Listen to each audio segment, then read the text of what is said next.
Remember that one day when everybody had an iPhone? It was like the best thing. It was the only thing. It was an amazing phone that kind of changed so many lives. It was just awesome. And then that one day when your friend came over with a new Android phone and you realized that, you know what? Actually, that's not that bad, and you might even want to have one. So I think this is that time that's happening in the world of electric cars. So, you know, Tesla has been, without a doubt, by far the best car company to make electric cars, right? I mean, every single model they've produced so far has been better than their sort of gas alternative in most of the categories. So, but you know, and this is, you know, let me just even back up a little bit. You know, I always said that this is the year for electric cars, and there were two reasons. One is the Model 3, right? The Model 3, you know, sooner or later we knew it was going to ramp up, and you knew it was going to take the world by storm. We knew there was a still huge line for this car. People are getting it. There no major problems. People are excited about it, and it's only going to get better once they get the standard battery version out and going. So that's one thing, and we know it's happening. But the other thing is that this is the year where the realistic alternatives to Tesla we're gonna come out, and they are. You know, we're gonna, and you know, this week was specifically full of, you know, those alternatives coming out. I know the Geneva Auto Show is really just around the corner, so this is exciting time. We're gonna recap the week. We're gonna talk about it all, and we're gonna do it right now.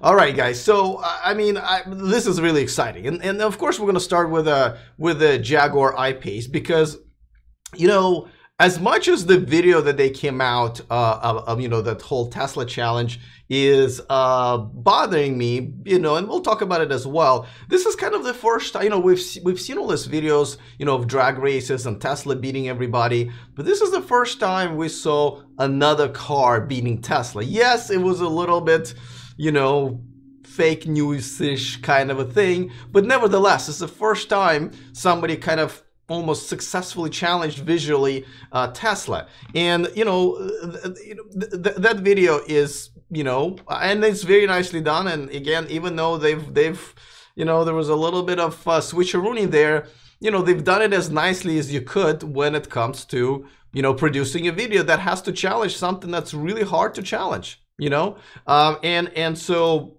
I almost want to say kudos for that, but on the other hand, you know, no kudos, because there was a little bit of switcherooning going on. But anyway, so let's talk about the Jaguar I-Pace. 4.50 to 60. I mean, that still kind of needs to be proven in the real world, but that's what they're claiming. The 100,000 mile 8-year warranty matching Teslas and other electric cars, so kind of had to do it. They didn't really blow our minds with that. Well, they didn't blow our minds with anything except for, hey, this is going to be a good looking car from the established brand that is just going to be just as good in many ways. The range is going to be around, they're still going to unveil everything, I think, this coming week. It's believed to be 220 EPA. We won't know, obviously, until EPA kind of chimes in. You know, this is the back. Good-looking car, obviously. And I think a lot of people really liked it. Alexa integration, 90 kilowatt-hour battery, and a 0 to 80 charge in about, what, 40 minutes or so. So, you know, a lot of this is matching Tesla specs. Except for the range. I mean, even the range it's now decent. Anything over 200 miles, I believe, is decent. And the only thing is price, right? So I kind of expected them to start about 75, definitely under 80, right? Because Model X starts under 80. And that's what, you know, the car they're starting to trying to compete with. But it's going to start at 87,000 American dollars. So I thought it was a little high for a base price.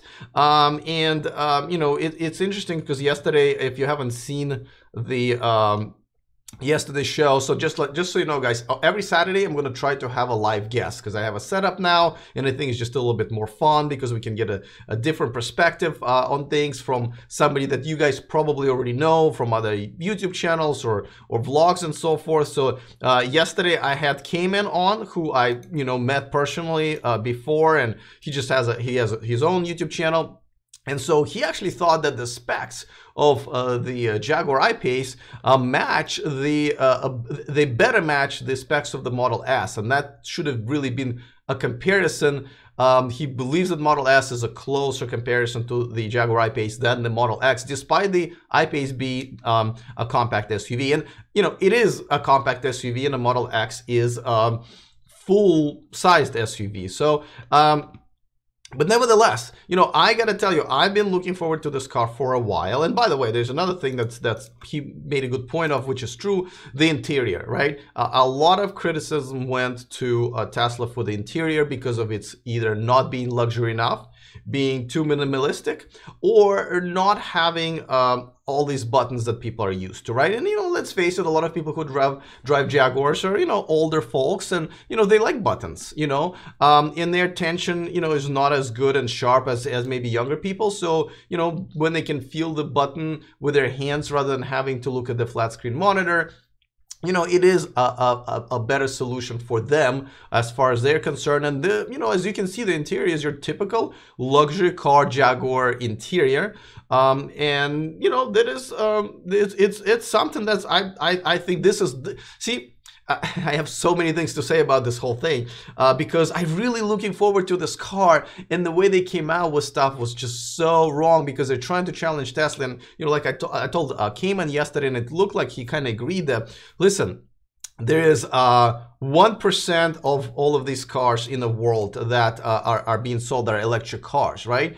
So fighting over this tiny slice of a pie of 1% makes no sense. No sense whatsoever. And why not go after the rest of the world, the 99% of people? Doesn't Jaguar realize that what they've produced here shouldn't really so much compete with the Tesla Model X, which I think will have a hard time competing?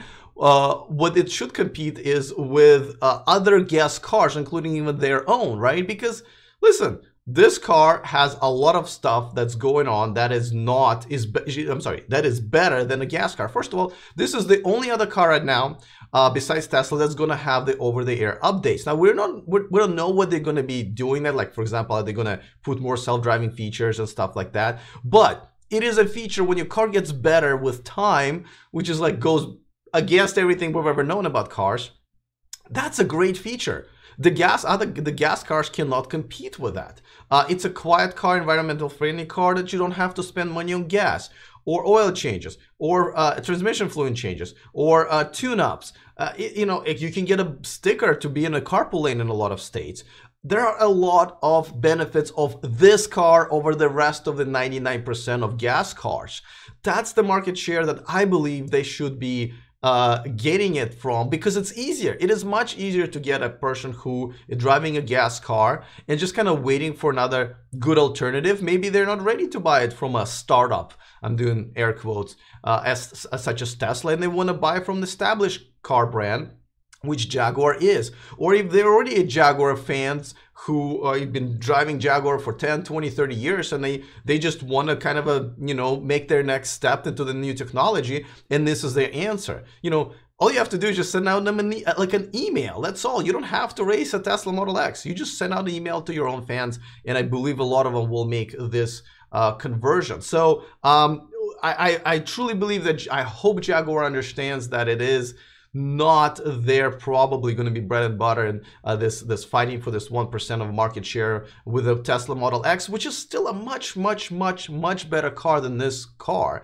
This is why the pricing is a little bit disappointing, but this car is a much better car than most of the gas cars. It is a compact SUV. You know, why not emphasize that?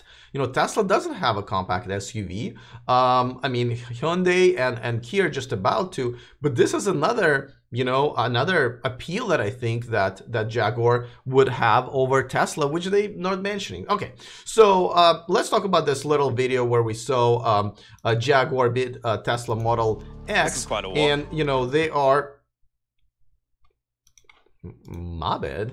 And by the way, before I do that, let me just remind you guys that this show is sponsored by EvanX, and so this is the entire channel. The aftermarket accessories for Tesla.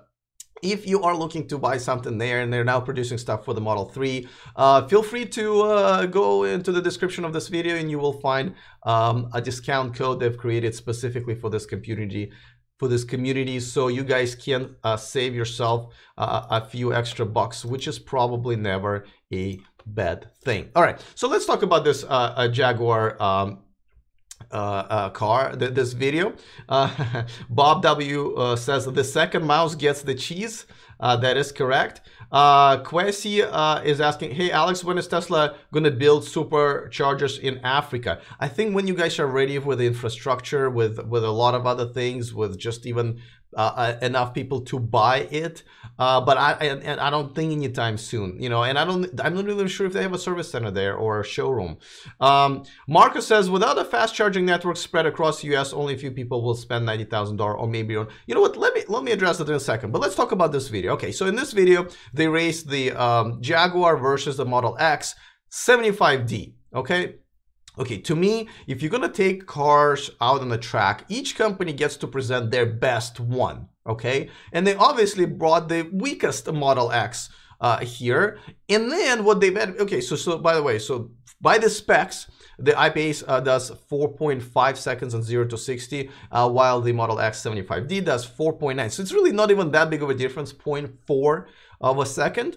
But nevertheless, but what they did, and again, whoever did this commercial is a marketing genius for Jaguar. They should definitely get a raise. But what they did, they decided that what they're going to measure is not so much like the auto finish, you know, like with horses or, you know, or car races really, but they're going to actually have both cars come to the complete stop, and then they're going to see the distance, okay? Now, here's the problem. Nobody does that. And you know, this is where their marketing genius came in, because Model X is a much heavier car. So not only going to lose the race just by a little bit, it's also going to lose most of the race by, you know, taking longer to stop.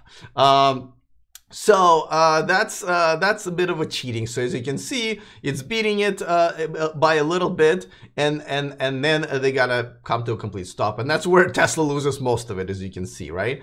All right, not by much, but still. Then, and this is, you know what, I'm gonna actually play that clip for you guys with sound on. Okay, where's this clip? Here. Let's listen to this clip.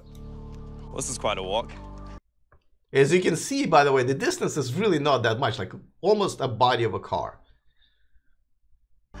Mate, I smashed it. I need a faster car. Can you get me the P100D? Well, for the price of a P100D, I could almost buy 2 of these. Sure, mate. I still get another car to try. Okay. That is the bigger brother to the first Model X. It's the 100D. It's more powerful than the 75D, but will it be quick enough to beat the I-Pace? Let's find out. Okay, so as you can see, the guy asked for P100D, which is not a bad question, not a bad request. And then the guy says, well, listen, you can buy 2 of I-Paces for the price of a P100D, which is, you know, it's a bit of a stretch, but it's kind of true. It's definitely much more expensive. But listen, they're not here to measure coupon codes, right? They're not here to see how much money each of them can save on a car. They're here to race cars. And that guy says, listen, you want to race Model X? Give me the best Model X, just like you brought your best, you know, I-Pace, obviously. So I think that, so that, but okay, but then as you can see, he basically says, well, I do get to drive the other car, right? And then they bring a 100D, not the P100D, right? And again, if you're not a huge Tesla fan and you don't really even understand the difference between a 100D and P100D, you may not even know what a 100D even means, right? How many people know that 100D means 100 kilowatt hour battery with a dual motor? Very few, I bet. So this video to them really did look like, I bet to like 99.9% of people, that they really did bring up the best Model X, and they still beat it. Now, again, it's in the difference is now 0.2 of the second for 0 to 60, and therefore, you know, it's the stopping distance once again that gives them an advantage. But you know, guys. You don't have to compete with the Model X. You got another good thing going, a compact SUV with a decent range. It's a Jaguar. It's got a luxury interior. It's got over-the-air updates. It's got a lot of things going on. Obviously, the network of service centers everywhere around the world. Why do you have to go there? If you go there, you have to beat the best Model X by a lot and different features and so forth, which you cannot. So I'm just disappointed by this, but at the same time, I do have to say this is a car that I'm considering. And I believe, who was this, Marco, who said that without a fast charging network spread across US, only a few people will spend $90,000 or more for a city car. Okay, so Listen, I've already said it many times. Competing, there's no way. This is one of the biggest advantages that Tesla has. There were a few, including the over-the-air update, but obviously that's something that Jaguar figured out, and I'm assuming other cars will start coming out with this as well. But kudos to Jaguar for doing that. But the fast charging network is something that other cars don't have. Obviously, they are building them in Europe, and there's one I believe Renault now invested in, I think, 4th or 5th of the newer fast charging networks that are going to be out there in Europe in a couple of years. So they might catch up relatively quickly to the Tesla superchargers there. In the United States, there are none, though we will talk about Porsche as well, because Porsche, as you probably announced, as you probably know, announced that they're going to build their own charging network here in the United States. And basically it's going to be fast chargers at their dealerships. Okay, so again, they have almost 200 dealerships here in the United States. Not a bad start, right? And so if they're really going to do it, then yeah, I believe this is another challenger. But then I'm thinking again, you know, I know I go back and forth, but okay, so I have two Teslas, right? And one of them is a regular 60, another one's 70D, which means that, you know, none of them have huge batteries. You know, the realistic range on one is what, 180, another one's maybe 200. And I got to tell you, I almost never use superchargers. Almost never.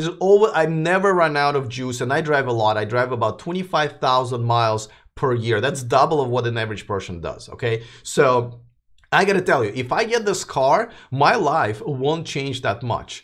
Because I will continue charging at home, and it will continue being enough for me to drive every day. What's going to stop me is probably the price, because for that price, I would rather get a Model S, actually, because it's a better car, but not because of the superchargers. Now, when I do go on a long distance, you know, I've admitted this many times, I do rent a gas car, because, you know, even there's a chance there's a line at the superchargers when I go to Sacramento or Los Angeles. It's getting a little bit better now.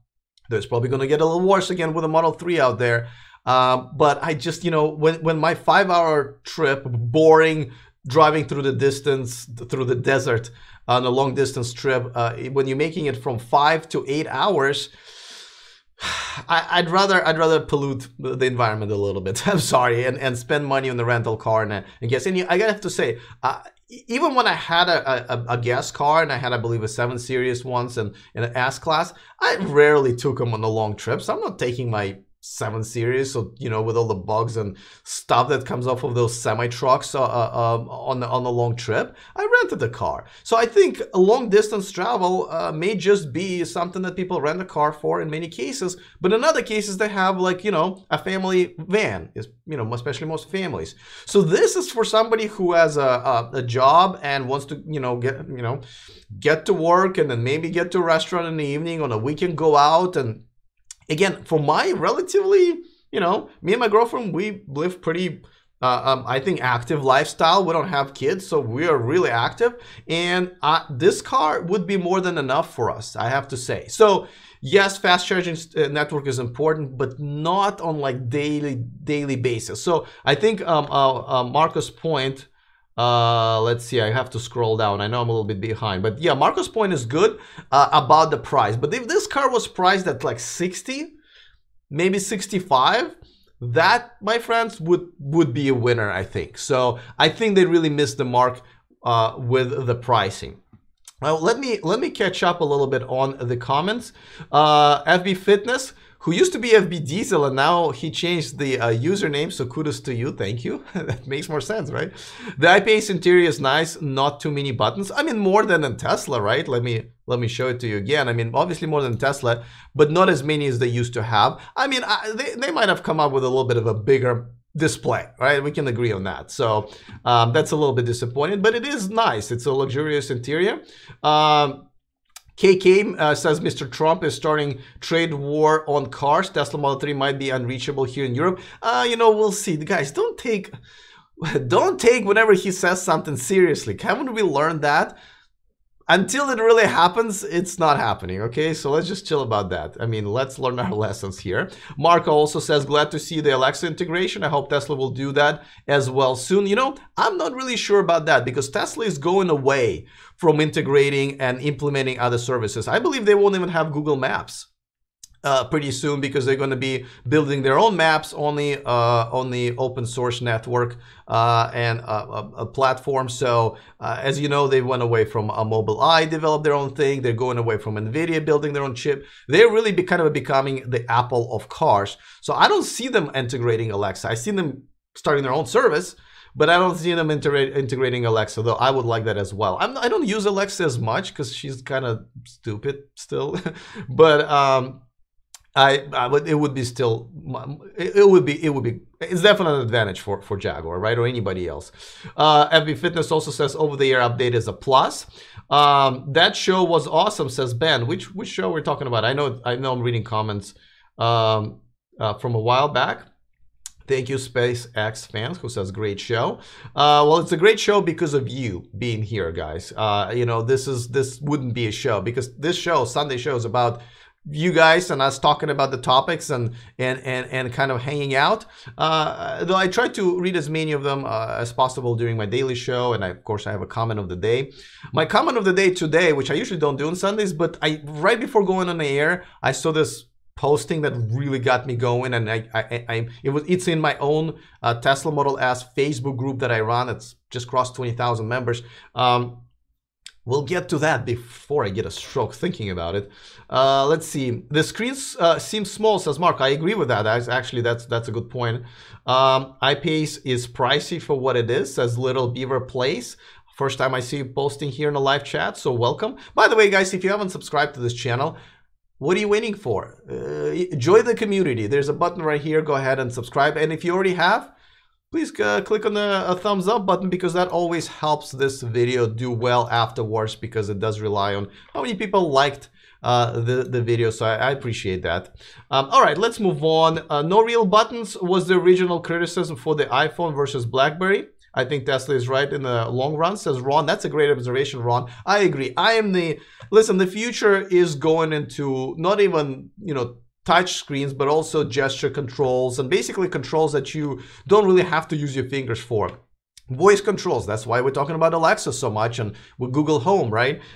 Gesture controls. So buttons are going to be the thing of the past. So, and again, I understand Jaguar's target audience is just older folk. So I may not blame them as much as I would have blamed, a younger, hipper brand, maybe like Kia, if they would be implementing so many buttons. But I think for Jaguar, that does make sense, because I myself just told you guys that I believe that Jaguar should be appealing to their existing audience. Just realizing my collar is all bent out of shape. Nobody said that. Look at that. Let me fix that.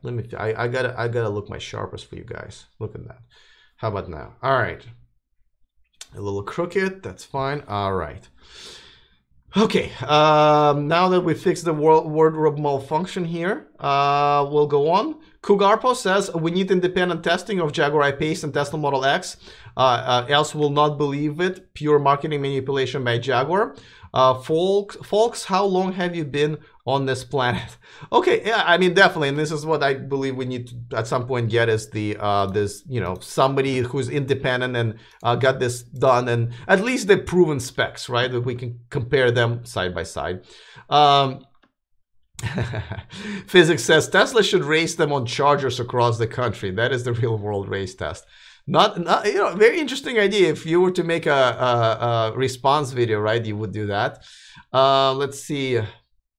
Why does it have a massive grill? Yeah, so from what I understand, it's not really a grill. It's just for for the looks, and I think it looks pretty cool, because don't forget the original Model S had that cone that looked like a grill. So I think that's what it is, and I think that's kind of their branded honeycomb grill that they like to use. But yeah, I mean, they probably can do better with aerodynamics if they would make it a little bit smoother. But again, guys, baby steps. I still think they're doing the right thing by appealing to gas car owners and to their own market, and that I don't blame them for still having a grill. They want, I think the key is here to make this car, and this is what I've complained about and a lot of you guys complain about all this time, right? Look at all these electric cars that people putting out, like, you know, Chevy Bolt or Nissan Leaf, the first generation, and BMW i3. They all look like compliance cars. They're ugly, they're little, people don't want to buy them because they don't like the way they look. It almost looks like, oh, don't buy me, I'm ugly, right? But this is what we need. We need a car that's an electric car that looks like any other car, which this one does, any other beautiful car, if you ask me, but except for it's electric and it's better than the gas car inside. So I think that they did the right thing with the grille. Yes, Jaguars of the future will not have a grille, but for now, I think it's a great crossover concept for them to do. Thumbs up, like the video, guys, says Varun. I appreciate that, guys. How many? Let me check on my phone because I can't really check it on my computer as I'm doing it. How many likes do we have here right now? Am I going to see my own screen? Okay, we're up to 30 likes. All right, maybe we can get to 40. I challenge you. This is my Tesla challenge for you guys. More likes of the video. And, of course, subscriptions. All right.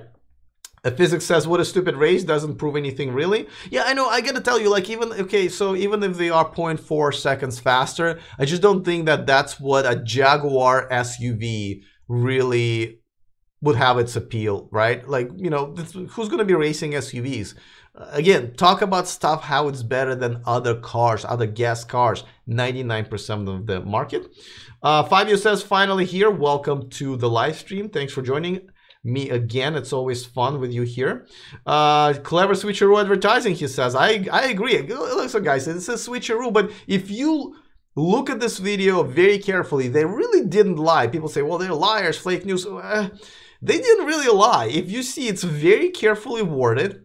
So they really just, it's just a matter of, you know, most people will perceive it a certain way. But if you actually break it down, they didn't say anything wrong in that video. So just like I said, it is actually cleverly done. Jason James says, Mr. Guberman. Oh, Mr. Guberman. Gee, you're making me feel a little old. But you could just call me Alex, man. Appreciate it, though. What camera do you use for the streaming your video? Okay, so I use a camera that I don't really recommend just because I had this camera for a while, but it is well, it's a Sony Alpha 6000 camera, so it's not like a webcam. It's an actual camera that I shoot my videos with, and I channel it through a video capture into my computer. So but I do like it obviously better than, because it's a full HD. I want to make sure you guys see, and every single gray hair on my head in HD. Tony, welcome. I haven't seen you. You've been pretty quiet. I've seen your comment yesterday. I didn't get to it. I apologize, but all right. He says, I was obviously an unfair comparison of vehicle. Shameful as it is, they've succeeded in garnering media buzz and being the same conversation as Tesla. They did succeed, right? Because we're talking about it. It's really the biggest story, and there are quite a few other stories with Tesla alternatives that I should get to pretty soon. Let's see. You can buy 2 Model 3s instead of an I-Pace, says Corliss AGA. Actually, that's not a bad point. I mean, I don't know. I think a lot of people would get a Model 3 instead of the I-Pace because it does have a longer range. It has more features. Yeah, just like I said, you can really beat them in their own game in this, but again, got to give them some kudos because they did get into the conversation, right? Now, I would have put them in conversation anyway because I'm considering this car myself. Well, maybe not anymore now that they priced it like that, but you know, I think they're really going to make a play for it. Neil Brandon says, perhaps Jag making big deal about straight line performance because they have not tested the terrible tuning circles of nearly 12 amps that will make UK and many Eurocity driving very awkward. Yeah, I mean, listen, you're right, first of all, but you know, this is obviously all about gimmicks, but they have succeeded with that, I think. Poisoning the information, says Physics. Ryan says, I can't wait for someone to actually raise the I-Pace against the fastest Teslas, and they will, trust me. I believe there's a drag channel, right? There's a channel that they do nothing but drag racing. Drag Times, I think it's called. So, Chris B is mixing the politics. I'm not even going to read it, dude, because I don't want to have another political conversation here. And also, you know, I try not to. Yeah, I'm just not going to read it. Sorry. Wow, I missed so many different comments, guys. I'm really trying to catch up. By the way, if you really want me to look at your comment, please say @E4Electric, because that way it actually highlights it on my screen, just so you know. I'm just gonna read those for now. Ryan Stone Cowboy, welcome, says wait until Model Y comes out and kicks Jaguar's ass. All right, you said A star. I'm just gonna say it. Listen, it's YouTube. We can say that. Is today just a recap of yesterday, or are there new stuff coming? Anton, always Sunday is a recap of everything that happened throughout the week. I have to say we didn't have that many news yesterday, just one about the new charging network that Renault is just about to put some money into, and I already mentioned that, and there was really no news today. But that's what we usually, it's really about us hanging out on Sundays and recapping what happened and getting your opinion and your questions in. Let's see, Michelle South says that Jaguar doesn't outbrake the Tesla. The extra distance the Tesla travels is because of the 0 to 60 the Tesla needed further to get 60 miles an hour. The braking had nothing to do with it. Ugh, I don't understand. Okay, let me reread this. Does anybody understand that Jaguar doesn't outbrake the Tesla the extra distance the Tesla travel is because of... Actually, it does. Tesla Model X is much heavier car and bigger car, so it does actually brake further. If you have some evidence, Michelle, please do post it in here. If I'm incorrect, I will stand corrected. I have no problems with that. But from what I understand, Model X is a heavier car and it takes longer to brake. I think that's what the genius. Well, otherwise, why would they do it?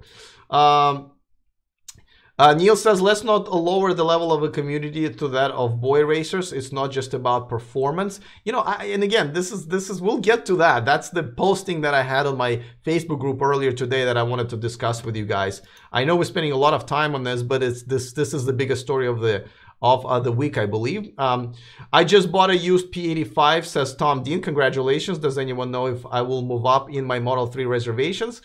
Yes, I believe you should. Actually, you should be able to configure it immediately as long as, you know, just register your account with Tesla. I believe that. I believe so. Kudos for yesterday's show, says Fabio. I enjoyed it, guys. I was looking forward to doing this, and I'm going to try to have a guest every Saturday. It's not that easy to get somebody to talk, you know, to spend time with me online on Saturday afternoon, but I'm going to try. Varun says... leased cars have range limits, so you rent for long distance, right?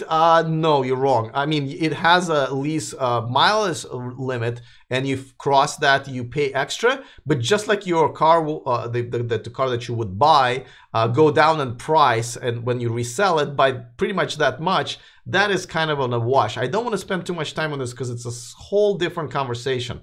But I have other videos about buy versus lease, so just search my channel for that. Let's see. The car rental experience is torture, says Dan.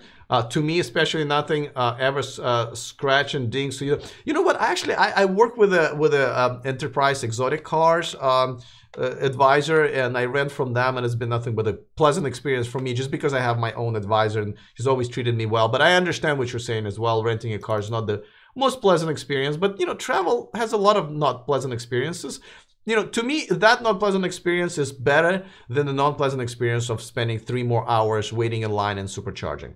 But that's just me. That's all I'm saying. Let's see. Chris B asks, when do you think EVs will start to hit the 20,000 range? I'm assuming 20,000 American dollars. POTUS is not starting a trade war. Why do people think that? Crazy talk. I mean, no, he's threatening to start a trade war. I mean, I actually understand where he's coming from. You know, like Teslas do get, you know, a 25% tariff in China, and you know, we only have 2% tariff on cars imported here. So it's a little unfair, but we see the advantage. I don't want to get into it, but you know, there's the truth is somewhere in the middle there right now on that issue, I think. EVs, when EVs will start at 28K range? Well, you know, they kind of, well, first of all, you can buy a used EV at right now. In China and India, they start under 20,000, a lot of them, but they're only local companies that sell locally. But let me actually talk about something that I was going to talk about it later. But here in California, and I believe also in New Jersey, this is the latest deal. But PG&E has a deal now from BMW where you can get $10,000 off. PG&E will throw $500 of their own.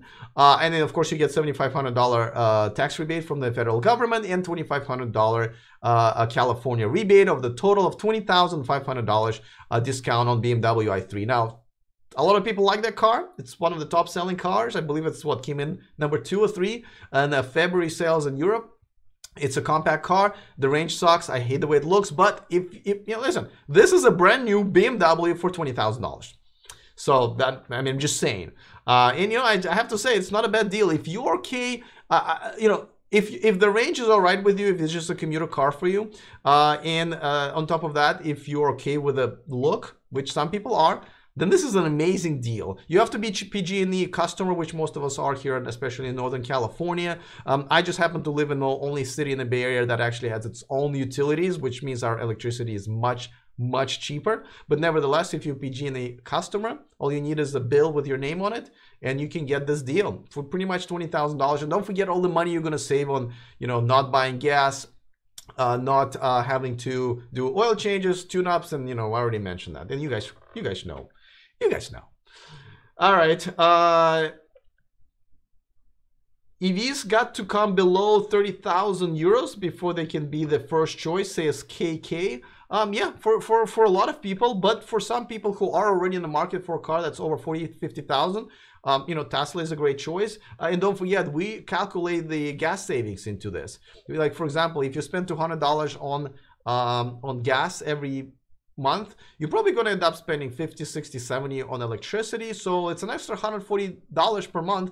Then instead of giving it to Chevron or whatever gas station you're gassing at, and then oil tune-up, tune-up and oil change places, you take that money and you give it to your bank to finance a much more expensive and better car. So, you know, come to the Caribbean, Jamaica, says Alex, you need to help me answer a question. What would have happened if you drive any EVs into water? Would that short out the electric systems? I don't believe so, because these cars are all, you know, fine as far as being under the rain and in floods. I mean, we had tons of Teslas that, you know, were in Florida hurricanes, and they seem to be fine. So I don't think any, I mean, okay, I don't want to, you know, I the legal disclaimer here, I don't know, but I don't believe so. I don't see a reason why they would short. I mean, I believe that, you know, this, I can't imagine this not being some sort of a regulation requirement for cars not to zap their drivers and passengers if they got into water, because that happens time to time. And this has happened a few times, and I haven't heard anything that happened. So I believe that's your answer. Let's see, Ulysses. I always can't pronounce your name well, sorry. Hey Alex, I heard people that have electric cars pay more for their DMV tax than a gas car. How's that fair? Is like $900 a year for the new Tesla. It's a kind of a complicated issue, and it depends on different states. I just did a story recently where I believe New Jersey is trying to implement a higher tax than on electric cars than you would pay on gas. But so here's the thing, everybody who drives a car has to pay into the, you know, a budget so the government can build bridges and roads and improve that and all that stuff, right? I think we're all agreeing on that. Now, the way it's been working before, there's a gas tax that they tax petroleum, you know, gas, and that goes into that budget. But because electric cars don't pay that tax, when they register cars, they pay, I believe, an extra $100 here in California, or maybe it's more now, for, you know, into the same budget. Now, it would be unfair when we have to pay more than gas cars, because, you know, we actually, I don't want to get into that conversation, but nevertheless, but it's right now in California, it's still, I believe, less. It depends on how much gas you obviously use. But so that's not really true. It's just the way they collect it is differently. So yeah, you pay more at registration, just you pay extra, but you pay nothing when you gas your car, because you never gas your car. I hope that answers your question. Yeah, you know, Dan actually has a good point about it, and we keep getting to the story, and I know we spent a lot of time on it, but you know, I think this is a big story. But Dan says, once the 0 to 60 is under 6 seconds, it's good enough, and I don't care anymore. I actually agree. My car is what, 5.2 70D, and I gotta tell you, I don't race, but it's very powerful for my taste. And whenever I try to just kind of go for it, there's nobody behind me. So I have to agree. That's a great point, actually. I totally agree with that one. Yesterday's show was awesome, but I think they all are, says Ben. Thank you, Ben. I really appreciate that. Again, this show is really only awesome because of you guys, because we can hang out and talk about it. Loved yesterday's episode with K-Man, says Helmuth. Yeah, K-Man is great, man. I got to tell you, I got to hang out with him at the unveiling event, and he was such an awesome guy, and this is why he was pretty much one of my first guests, right, on the show, as far as just Saturday shows are concerned. And he's been around for a long time. His unique view and just the knowledge of the industry is really, really awesome. And again, yesterday he made 2 points that I never thought of, and I'm repeating him now today. And this is exactly why I love talking about it, about him. Definitely going to do another collab with him. We've done one earlier in the year, actually late last year. So check it out. It's on my channel and his. And we'll definitely do more of this interviewing because he's just an awesome guy to have. Let's see. 400-mile range is the holy grail, says Fabio. I think it depends. To be honest with you, I think it's like 600 or 700. But it depends. I just don't know the stats. It's not even an average driving, right? You can't even say that. It's just what is the most miles does each person ever cover in one single year, in one trip, right? And so I think that would be the right answer. And I think it's a little more because, like you can make a 600-mile trip in one day.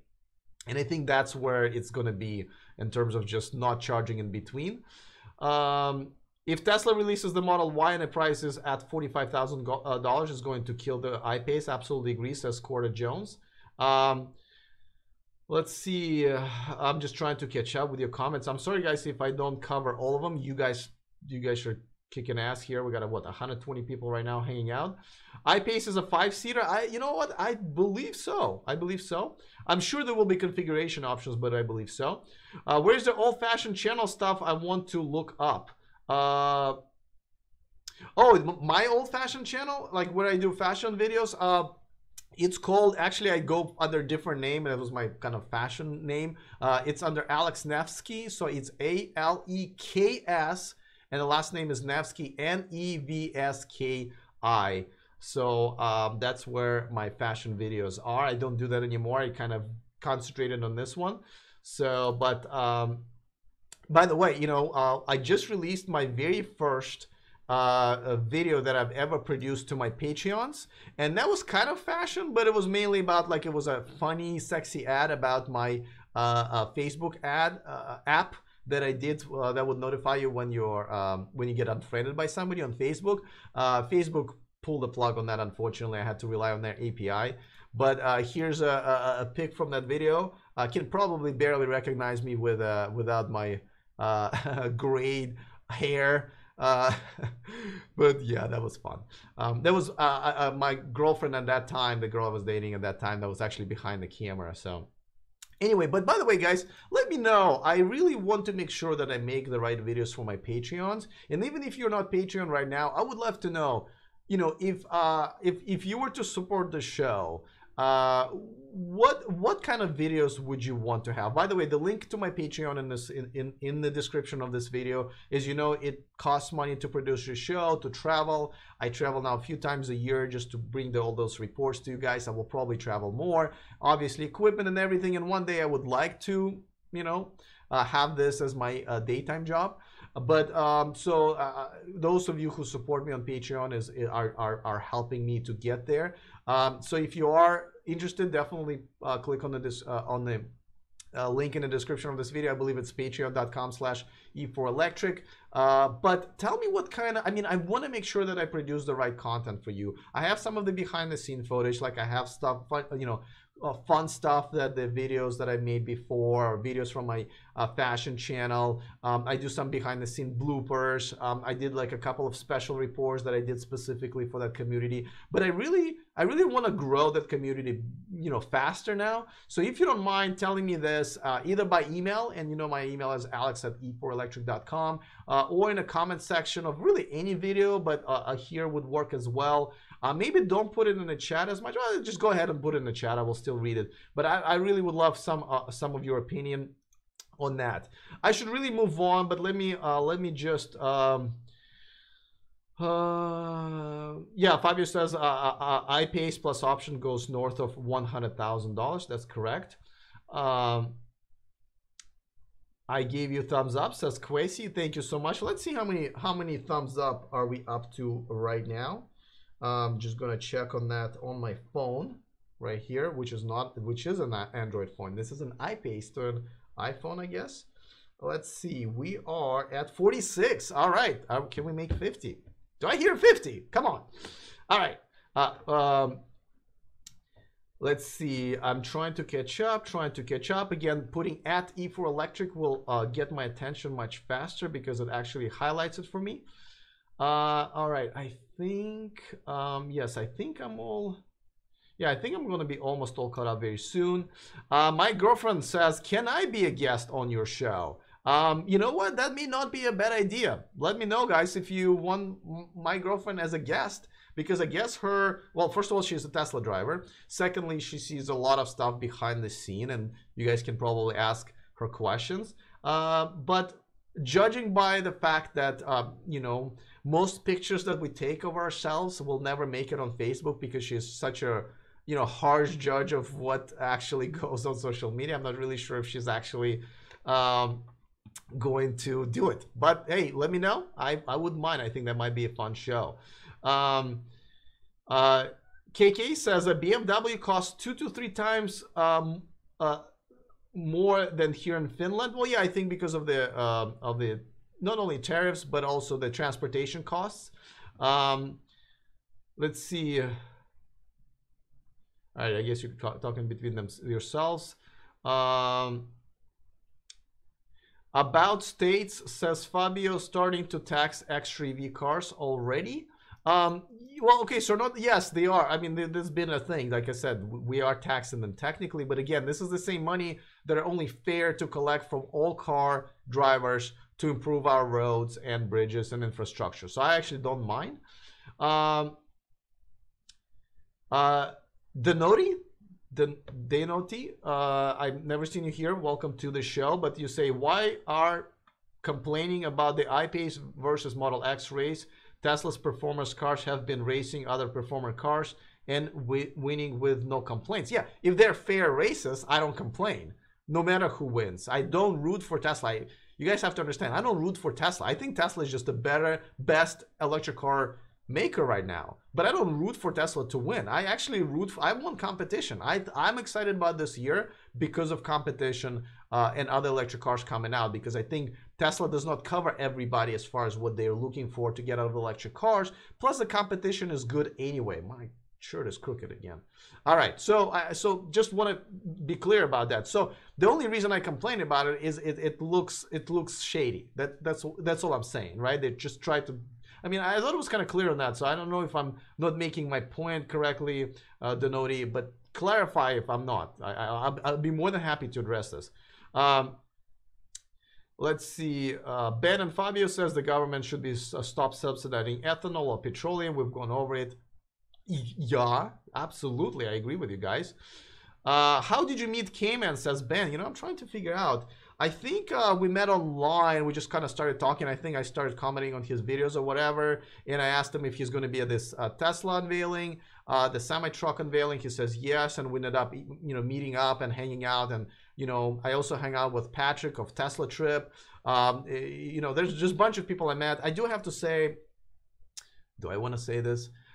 Unfortunately, most YouTubers and vloggers in the electric car industry have not been nice people. Unfortunately, I really wish we would have a tighter community, especially for those of us who are, you know, on YouTube or in vlogs and everything. I see other industries having a lot of people collaborating and everything. I believe, and I'm going to just go ahead and give myself kudos, I've collaborated with more other YouTube channels than any other electric car Tesla related channel. I believe I now have what, about 10 different other channel collaborations, including, you know, like Tesla Kim, you know, obviously K-Man and Patrick. I've done 2 collaborations with Zach and Jesse of Now You Know. I think a few of them are. There are a couple of other just general channels that I've done. Obviously, Nikki from Transport Evolved, and some of them are escaping me. But yeah, I mean, I've really tried, but I do have to say that there's some people that I met that were not very friendly, and I wish they were, because we could have done so many other things. I feel like you guys do enjoy when we collaborate, because you get 2 points of views that are a little bit different about the same subject, and I think that's that's a great service for the community. And I think when people are standoffish or arrogant or just not nice, I think it's a disservice to the community, which I believe our job is to serve. Because yes, we have our YouTube channels, and great, and each of us have smaller, big followings or in between, but our job at the end of the day is to service our community. And I think any community would be serviced better when there are different opinions, points of views. And this is why I launched my Saturday interviews, you know, shows, because I want more of that on my channel. How do I vote for you, Lachelle? Asks Ben. Okay, so Lachelle is asking to vote for her. Okay. All right. If you want, honey, I will put you on. Let's see. Ben says, I work for your girlfriend as a guest. What would you talk about? Well, what would you guys like us to talk about? I guess that would be the bigger question, right? Road taxes for heavier cars, clarifies Donoti. Okay, let me go back and remember what you originally said that I think I was confused about. You said Molly says 7. Did I lose your? I think I lost your original comment. I know you were talking about. Oh yeah, why are you complaining about? No, I thought I answered that. You know, can you just repost the whole question if you don't mind, because I kind of lost that. I've been trying to catch up with your comments, and unfortunately I lost that. So if you don't mind putting the entire question in there again. My girlfriend says, I guess she's talking to Ben, says, just harass Alex on a daily basis. I use this technique quite frequently, and so far it has yielded great results. Thanks, honey. That's really, yeah. All right. Fabio also votes for my girlfriend to be a guest. Malik says Tesla is great. Agreed. In my honest opinion, whose honest opinion is very different than mine a lot of times, but nevertheless, he's been a great contributor, not only to this channel. I see him hanging out at other channels. I think I see him in Ben's chat. Well, I haven't been to Ben's channel in a while, but anyway, I appreciate it. He votes for my girlfriend as well. Well, don't forget that that you also need to mention what you guys want us to talk about. Cook Arpo says Ben Solons at Teslanomics seems like a selfish guy. I'm gonna leave it as is. He does have a big following, so I think, you know, some people might disagree with you, but you know, I will say that he's, I think, one of what, 2 or 3 Tesla YouTubers who have not collaborated with me, and I have extended multiple invitations to all, just so you know. It's not like I'm picky or choosy. I would love to have anybody, even if they're jerks to me, that's fine, you know, because I think, again, my job is to serve this community, and we don't need to be best friends with him or anybody else. And he always has a standing invitation to come in and talk about whatever it is that he wants, but hopefully electric cars. We did meet briefly at the Tesla semi veiling event. We did talk on camera, but I wasn't able to post simply because the music in the background was copyrighted, and YouTube would have brought that video down and slapped me on my wrist for sure. Physics says, I'd like to know your girlfriend's perspective on electric vehicles. I don't know how biased she is, so it would be nice to know her experience. You know what, it's actually very interesting because, you know, so she drives a Model S right now, but where she just moved to, her place does not have a way for her to charge her car, and she's just, you know, she needs to get a new car because the lease expires in the fall of this year. And so it would be actually interesting to know, right, what her, I mean, I know, but for you guys, I think it would be interesting to find out what would be the her thinking about whether or not she even wants to drive an electric car because her new place does not have a charger. Would she be willing to install a charger at her expense if her landlord allows? So she's actually a great test case for this because she obviously loves her Tesla. She loves driving electric cars. I mean, she's my girlfriend. I don't think I would date anybody who would be driving a Hummer or anything like that, right? But so she's on board with a movement, but she also has financial limits, just like all of us, and it will be interesting probably to find out what her thoughts are about that. So that, yeah, she says that people have spoken. Your girlfriend can simply co-host, says Physics. Yeah, she could. She's in the gym right now, by the way, so she's not even here, but she's watching the show, which is always good. Any idea who's going to be your guest next Saturday? Has Helmuth. I have one guy who's like has a huge following.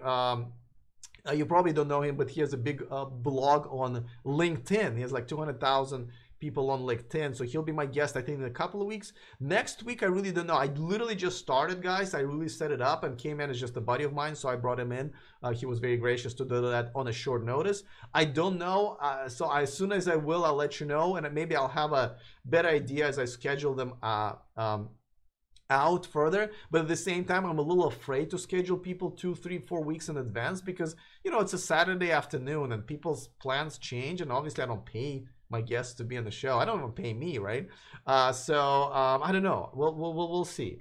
Chad Alexander Bowman says, as a software engineer, I don't like Ben's corny phrase about freeing the data and freeing your mind. Yeah, he does have that that saying. I do have to say that I don't always agree with his interpretation of data. Like, for example, he had I think a Model 3 prediction calculator, right, when you were going to get your Model 3. You know, sometimes you have to kind of admit you don't have enough data to make even an educated guess. And I don't know if anybody have gone back and looked at what his predictions were compared to what it actually happened. But as we know, that no prediction, even Elon Musk's predictions, were not really correct. So yeah, I don't always agree how he presents the data. Again, I'm glad he has a voice, and obviously he has a really big following, so people do like it. And you know, this is the thing, I would love to have him on the show and ask him that, right? And ask him where he comes from and what the basis of some of his calculations is, because maybe I don't understand something, and maybe he can educate me and the rest of us on, you know, because that's his day job from what I understand, you know, crunching numbers and having the data models and all that stuff. He is a smart guy. So it would be great to have him on the show. But yeah, but I think this will be a fun show because the stuff that we disagree on is something that can be like figured out, right? And I would love to have to talk about it. But again, I kind of stopped asking at some point, and we'll see. Let's see.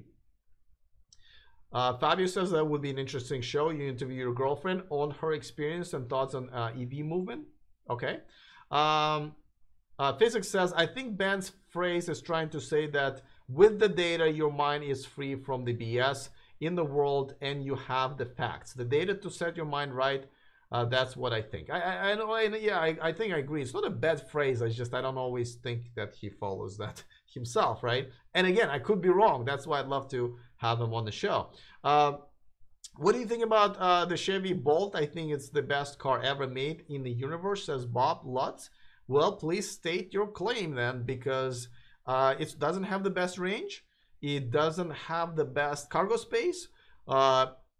I think it's ugly, but okay, that maybe we don't argue that because it's hard to kind of win an argument there. It doesn't have over-the-air updates. It doesn't have the fast charging network or support from its own car maker, especially in Europe. As you know, they just kind of abandoned it completely. It doesn't have the best user interface. It doesn't have the best acceleration. You know what? I really am running out of time to tell you how Chevy Bolt is not the best car out there, even as far as electric cars are concerned. So you're going to have to clarify that. Again, more than happy to have that argument. Cook Arpo says, Alex, try and invite Hyperchange Galileo Russell on your show. He is awesome guy and a Tesla fan. You know, if you don't mind sending me his information, I'm not as familiar with him. And so I will definitely reach out to him and see. I haven't really reached out to too many people, I have to admit, but I will soon. I obviously reached out to Nikki, and she's a little busy, but I think she'll come on at some point as well.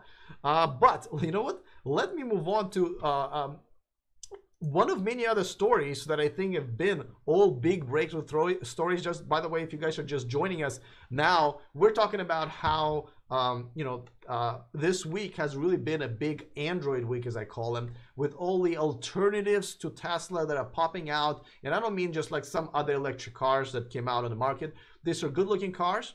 These are, and we're gonna just start talking about Hyundai Kona EV. These are good-looking cars from established manufacturers with a decent range of over 200 miles with a decent price. So Hyundai is sort of a sister company of Kia. Kia just came out with a Kia Niro EV. Got unveiled in at the CES, and I have a separate video because I was there. So I covered all of the cars were unveiled. So you can search my channel for that, but I also have a separate report for Kia Niro EV. It's a good-looking car. It's been already made in a plug-in hybrid version, so they already have most of it architectured. Over 200 mile range, of course, and I think it's in production this year. So they're definitely competitors. Now Hyundai Kona EV is coming out as well. They have an over 200 mile range. They already have this produced in a hybrid version, so it's kind of proven. I'm assuming not too many manufacturer adjustments need to be made for their conveyor line or whatever you guys calling it for the production line. And they are coming out this year as well. So they're another competitor. We will have more of these because the Geneva Auto Show is next week, and I'm sure they'll have more coming out. They did have a video, this video that they've kind of put out there. As you can see, no grill also. Good looking SUV. Let me know what you guys think about it in the chat room or in the comment section if you're watching this after the fact. But listen, this is yet another competitor, not only to Tesla now, but also to the Jaguar I-Pace, because it's a compact SUV. People expected that it's going to be priced under $40,000. Minus 10K back here in California and many other states and countries. So we're talking about $30-something thousand car that's electric, that's got pretty, I like the way it looks inside. I like the way it looks outside.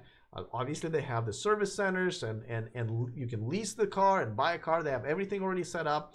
So I think it is really going to be a real competitor to Tesla. And Kia with their Niro EV is also going to be pretty much in the same category.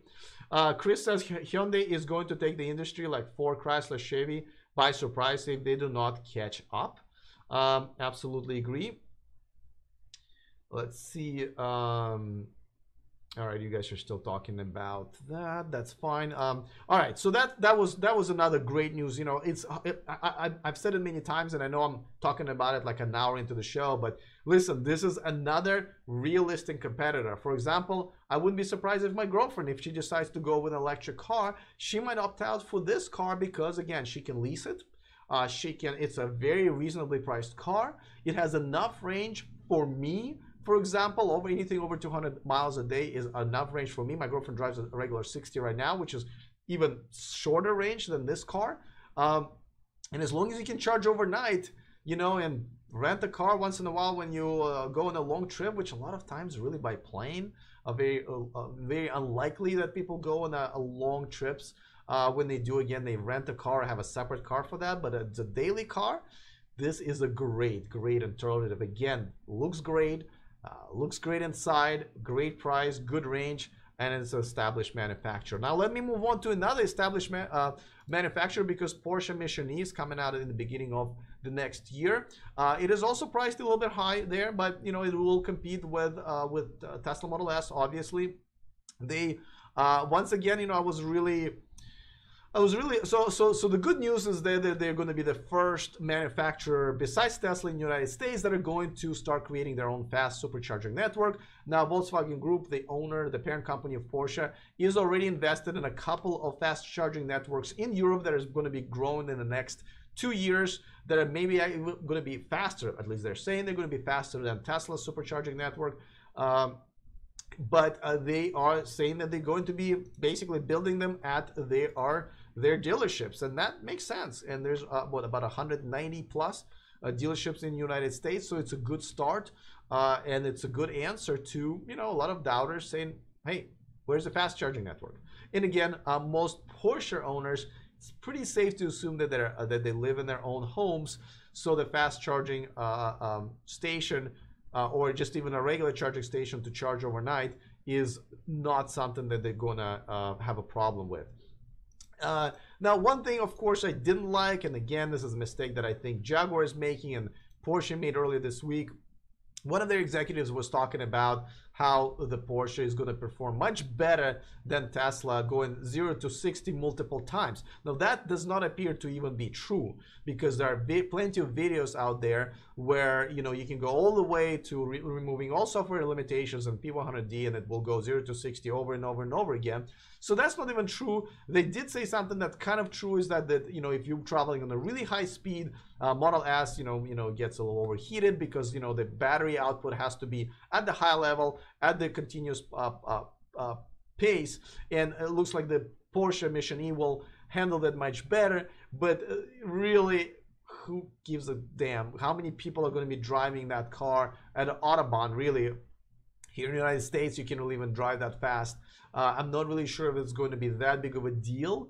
Nevertheless, they once again kind of sticking their nose in Tesla's business, and I know they want to compete, but I'm going to stick to my guns and suggest that they really should try to convert their existing Porsche, or at least make them stay with the brand. The Porsche drivers who maybe were going to look at the Model S or other electric cars, make them stay, get other Porsche drivers excited about it, but really target 99% of the rest of the market that's still buying gas cars, because this Porsche Mission E is going to be much better than a lot of those gas cars, with hopefully its own fast charging network in the United States. Excuse me, guys. All right. Another reminder, how many thumbs up are we up to at this point? Let me check on my phone again. Let's see. I don't want to switch screens because I got my chat going on and everything, but let me see how many we're up to. Are we past? Oh yeah, we're at 56, guys. All right, thanks, I appreciate it. Let's make it 60. Don't forget to click on the thumbs up, and if you haven't subscribed, please, you know, this is, I hope you're enjoying this enough to subscribe, because you know, it is a daily thing. I go live every day at 11 a.m. That way you get stay up to date with everything that's going on in the world of electric cars. You become a part of this awesome community, and I think it's fun. All right, let's move on. We also had a Waymo in the news again, another competitor, sort of in a self-driving technology that's been pretty good. Well, I was gonna move on, but let me just answer really quick. Louis says, will Porsche make the chargers available to all electric vehicles? What about in Germany, where Tesla is banned from making more superchargers? I doubt that Porsche will make it available for all electric vehicles. That would be silly, I think. They might. Yes, in Europe, they force you to make it all available to all electric vehicles, which obviously I disagree with. I think each brand should be able to provide their own charging network, but, you know, I understand things are different in Europe. And yeah, well, so yeah, Tesla cannot build any more superchargers there. That would just be for them. A lot of them are for, you know, they have like a standard plug there. Yeah, a lot of cars are not capable of doing that. Actually, I don't think a single one of them capable of doing that, but nevertheless, the charging configuration in Tesla's superchargers for sure also is standard, not the same as in the United States, which I think a lot of people don't know about. All right, let me move on to Waymo. Okay, so Waymo actually, and you know, in California, we just had, and this is their video, it's in 360, so it's kind of unwrapped, but you can see that they produced this video where you can see, and this is probably what they're going to be showing inside of their cars, which is pretty smart, is, by the way, their cars are Pacifica, Chrysler Pacifica gas cars, but their technology is pretty cool, self-driving technology. They are, you know, and them and many others are launching the driverless services in states like California and Arizona, where this is being allowed now.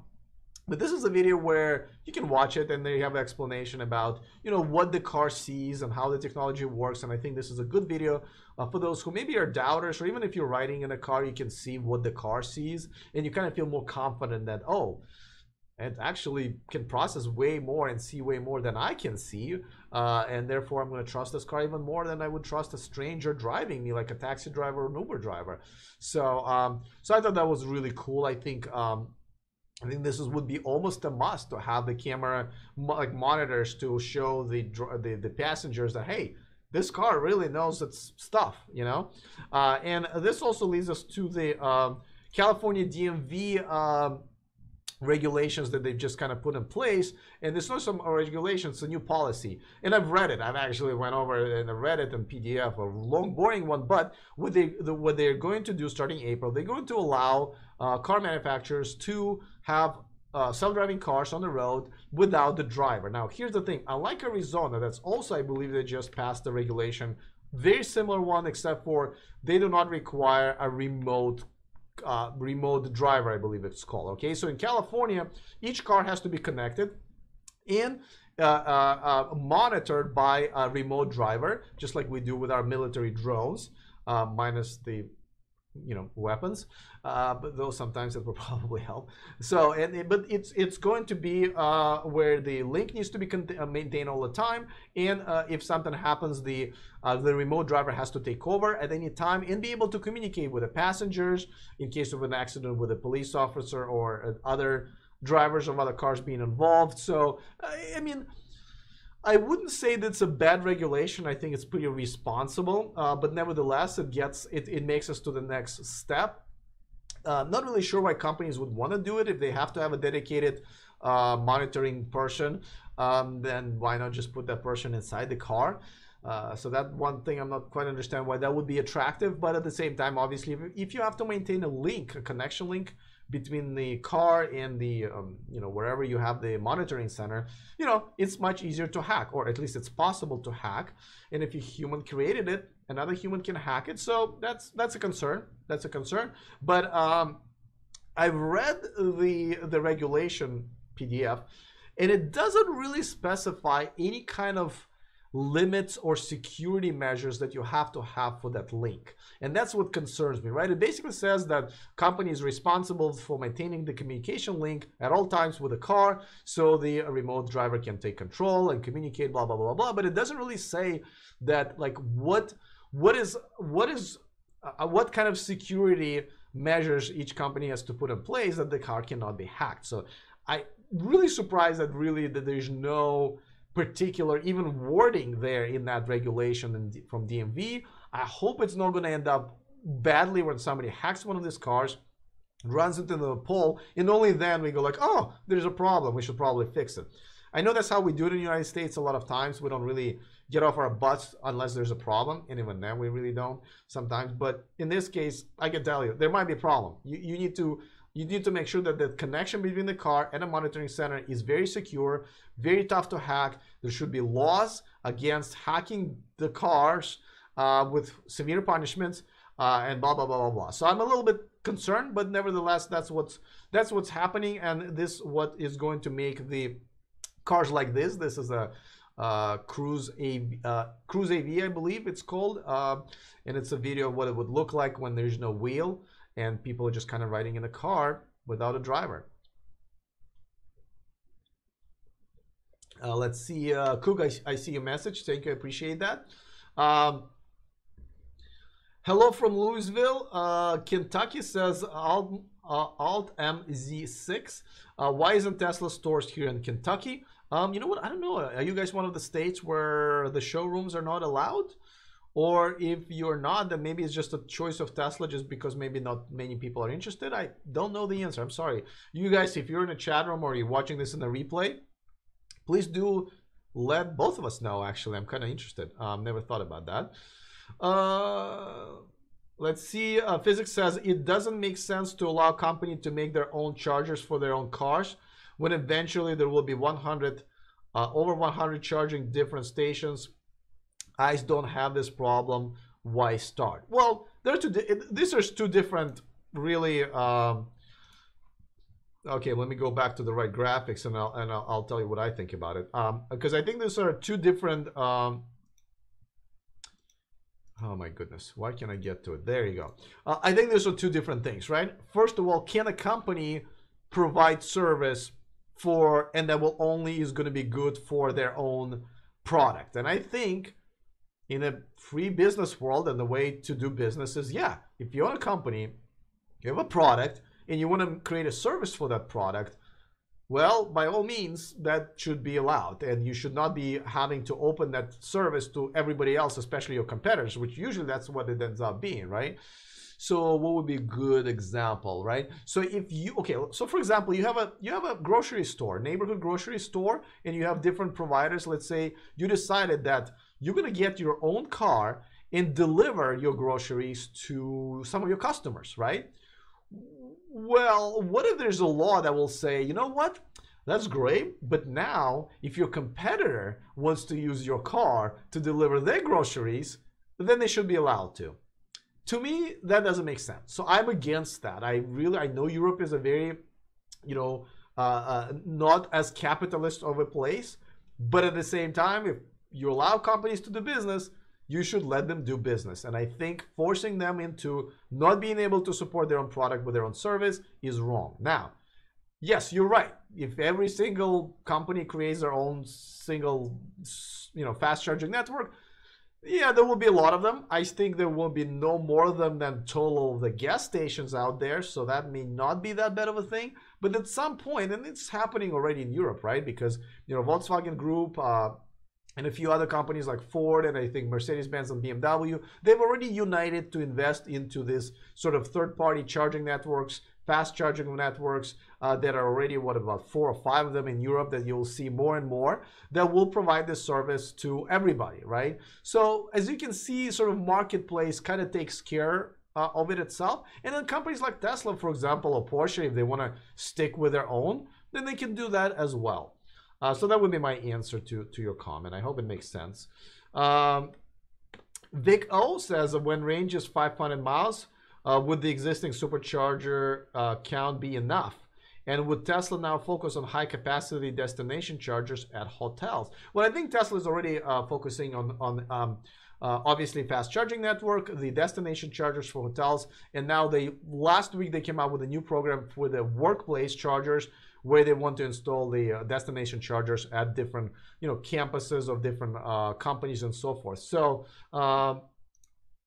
yeah. Well, now what I think is going to happen when you have a really, really long range, like 500, 600, 700 miles, I think that's going to put an end to a necessity to supercharge when you're traveling, right? For at least for regular cars, for regular consumers, because, you know, you will charge at home and then you will charge at the hotel. And, you know, that's where I guess you're going with your argument, which I agree with, is that, yeah, it will be more about, you know, hotels, resorts, and so forth, where you will be able to charge and you won't need a fast charging network. I'm still a big fan of, and I'm going to stick with this for now, is that battery swapping would solve all of these problems. So these and many other problems, right, of battery degradation, changing the size of the battery if you want to, either for a month or 2 or a year or for the rest of your ownership of the car. So I'm big supporter of that still.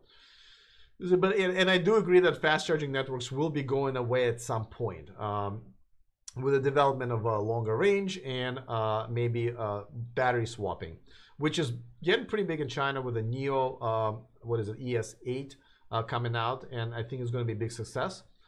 To my knowledge, only Germany forces companies to open chargers to everyone. Other countries interpret a lot differently, says Louis. And, you know, Germany has obviously been very different because they don't like Tesla, because Tesla is really, you know, screwing up their own homegrown companies like BMW, Mercedes, and so forth. And so, yeah, they're trying very hard to obstruct as much as possible. If you don't mind, let me know, guys, is this stream doing well as far as it being full HD, or are you guys seeing some issues? Because I see that my stream health somehow is not as great in my YouTube dashboard. So let me know in the chat room if you're having any issues with my stream, please. Meanwhile, I'm going to take, well, actually, I'm going to have a little bit of yogurt because my throat is starting to go.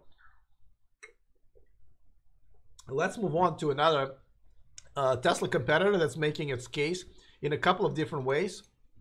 It's a Mercedes-Benz. I also have a report about them from CES when I checked out their concept car and a prototype, so you can see it on my channel as well. But they are now investing into a factory in China, and they, of course, have to do it with one of the local companies. I forget I think it's BAIC that they've investing with, but they're going to invest some serious money to start producing their electric cars there. So that's one thing. And they are already testing their EQC car. This is going to be their first electric car to market. As you see, Camouflage, they're testing, I believe this was in Sweden or Norway. I think Sweden. We've seen Jaguar do this. Obviously, they're very concerned, and as they should be, to make sure that their electric cars perform well in the snow. Obviously, with no lithium-ion batteries, you know, a little tough to perform when it's cold. They're, you know, they need to be warmed up. They don't charge as fast. They're not as productive when they're cold. So that's definitely good that they're testing it. But listen, there's another year, and we're gonna see this car as well, along with a Porsche and Jaguar and many others, compete with Tesla in a relatively reasonable way. Looks good in New York City, says Fabio. 1080 P, says Anton. All good, excellent quality. Okay, good, because I don't know why. I mean, it's here. I'm looking at my YouTube dashboard and it says that it's not good stream health. Or maybe red means that I'm live. Who knows? Here in my actual software, it says that it's fine. So everybody looks like you guys are not having any problems, so that's good. By the way, if you want to stream, this is in full HD. If you want to switch to full HD, you know, you can see every single gray hair on my head. You're more than welcome to. I know some people actually watch it on TV, and I watched it myself on my new TV that I just got, and it looks pretty sharp. So I think the quality should be good if you have that connection. So another thing that came out this year. So okay, so listen, look how many we've covered. We've covered Jaguar, Porsche, Mercedes, and Hyundai. They've all in Waymo. They've all came out with something that is going to compete with Tesla. Realistically, again, I think pricing is something they're going to have to work with, but they can also have generous leases on these cars that can also maybe equal out the competitive plane here. Let's see. Wow, there's still a lot to cover. Okay, well, this news I'm going to cover really quick. This is a crappy law. I really hate it. So we now finally have our, I don't think it was DMV, I think it was Department of Transportation or whatever. They've finally signed the regulations that by the end of the next year, at least half of the cars on the road, they're electric cars or plug-in electric cars, have to make sound when they're traveling under, what, 18.6 miles an hour. And then by the end of 2020, all of them have to make some sort of a sound, and I absolutely hate it.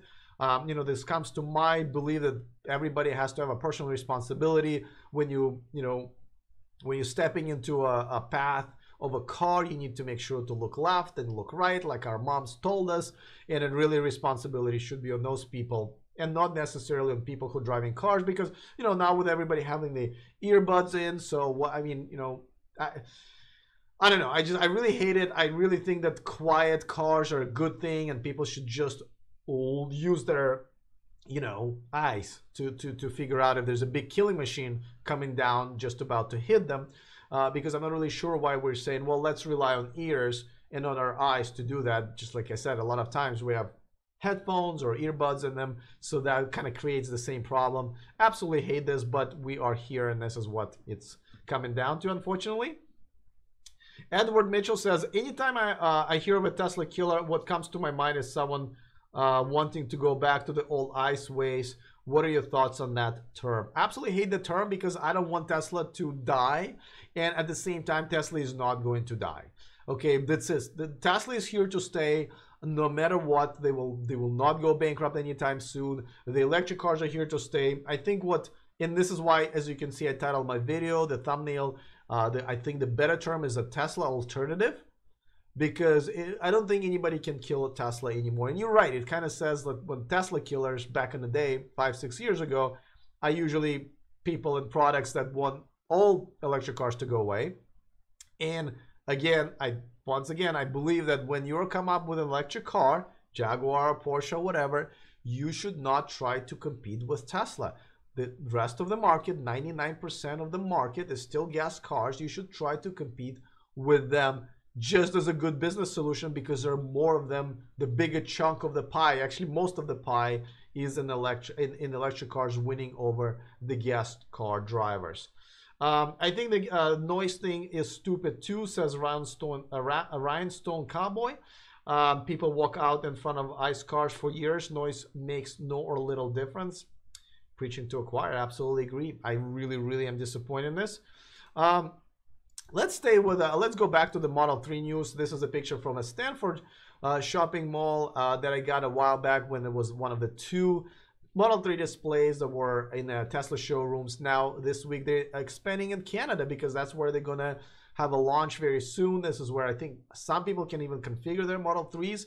I'm going to assume they're doing that because they want to continue the selling their higher priced Model 3s that they're selling right now. They're just about to come up with a dual motor, which should be really big hit in Canada.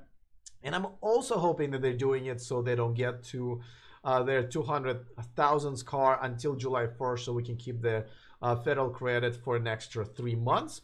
But they're now in, I believe, Toronto and Vancouver. You can see them now. If you live there, you can check it out in person. Don't forget, there's probably a line right now because it's a weekend, but maybe if you go during the day next week or just wait for a couple of weeks, it's going to be fine. Also, staying on topic of Tesla Model 3, as you can see, there's now one with a dual motor was spotted in the wild. The guy just took a picture of the actual VIN because we know that VIN was earlier registered for a dual motor car.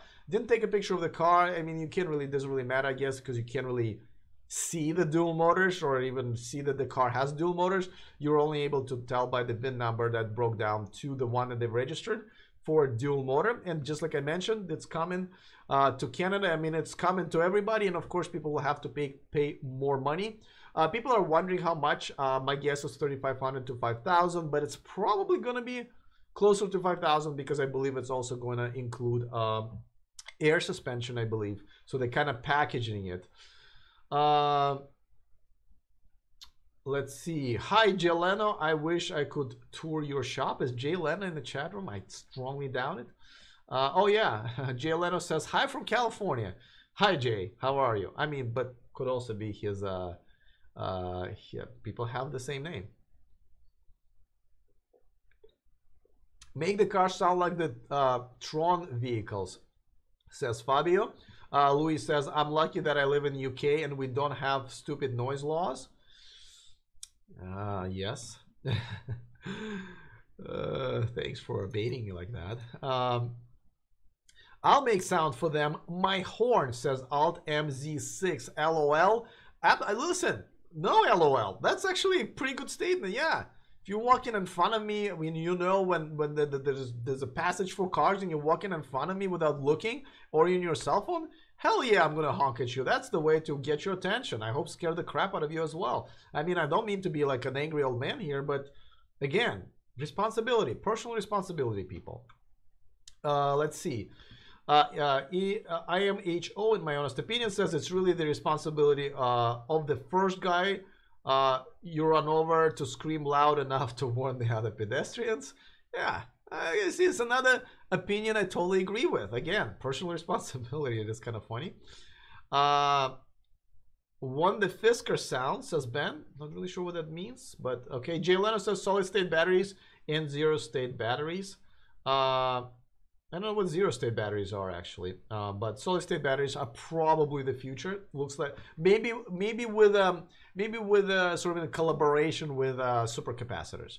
All right, so what else? Oh yeah, so quick story. The Hong Kong, as you know, Hong Kong removed incentives for electric cars, so everyone's sales, including Tesla sales, have gone completely almost to zero, which is really putting a dent into our electric car revolution, I have to admit. But on the other hand, you know, this is something that people need to get prepared for. I think Tesla is prepared, and it's obviously did not convert here. Now Hong Kong is putting some of the incentives back, so the incentives are going to be like half of what they used to be. So we'll see if that helps at all. But again, this is one of those bad stories and concerning stories about, you know, whether or not electric cars can survive without the incentives. They didn't in Hong Kong. Again, I don't really know the culture or general direction where the country or community there is going, but it does look taking away the incentives really kill the electric car movement. So I'll keep my eye on that story as well. All right, I can't believe this happened this week, but there was still actually this week when somebody had another Tesla semi-truck sighting. Let me show you this video. It is vertical, so I'm going to take the chat away for just 1 second. A lot of you notice that there are now mirrors on the sides of the truck during the unveiling, and their pictures, obviously, they're little camera thingies, but it is illegal to drive without side mirrors here in California and Nevada, and really, I think most states.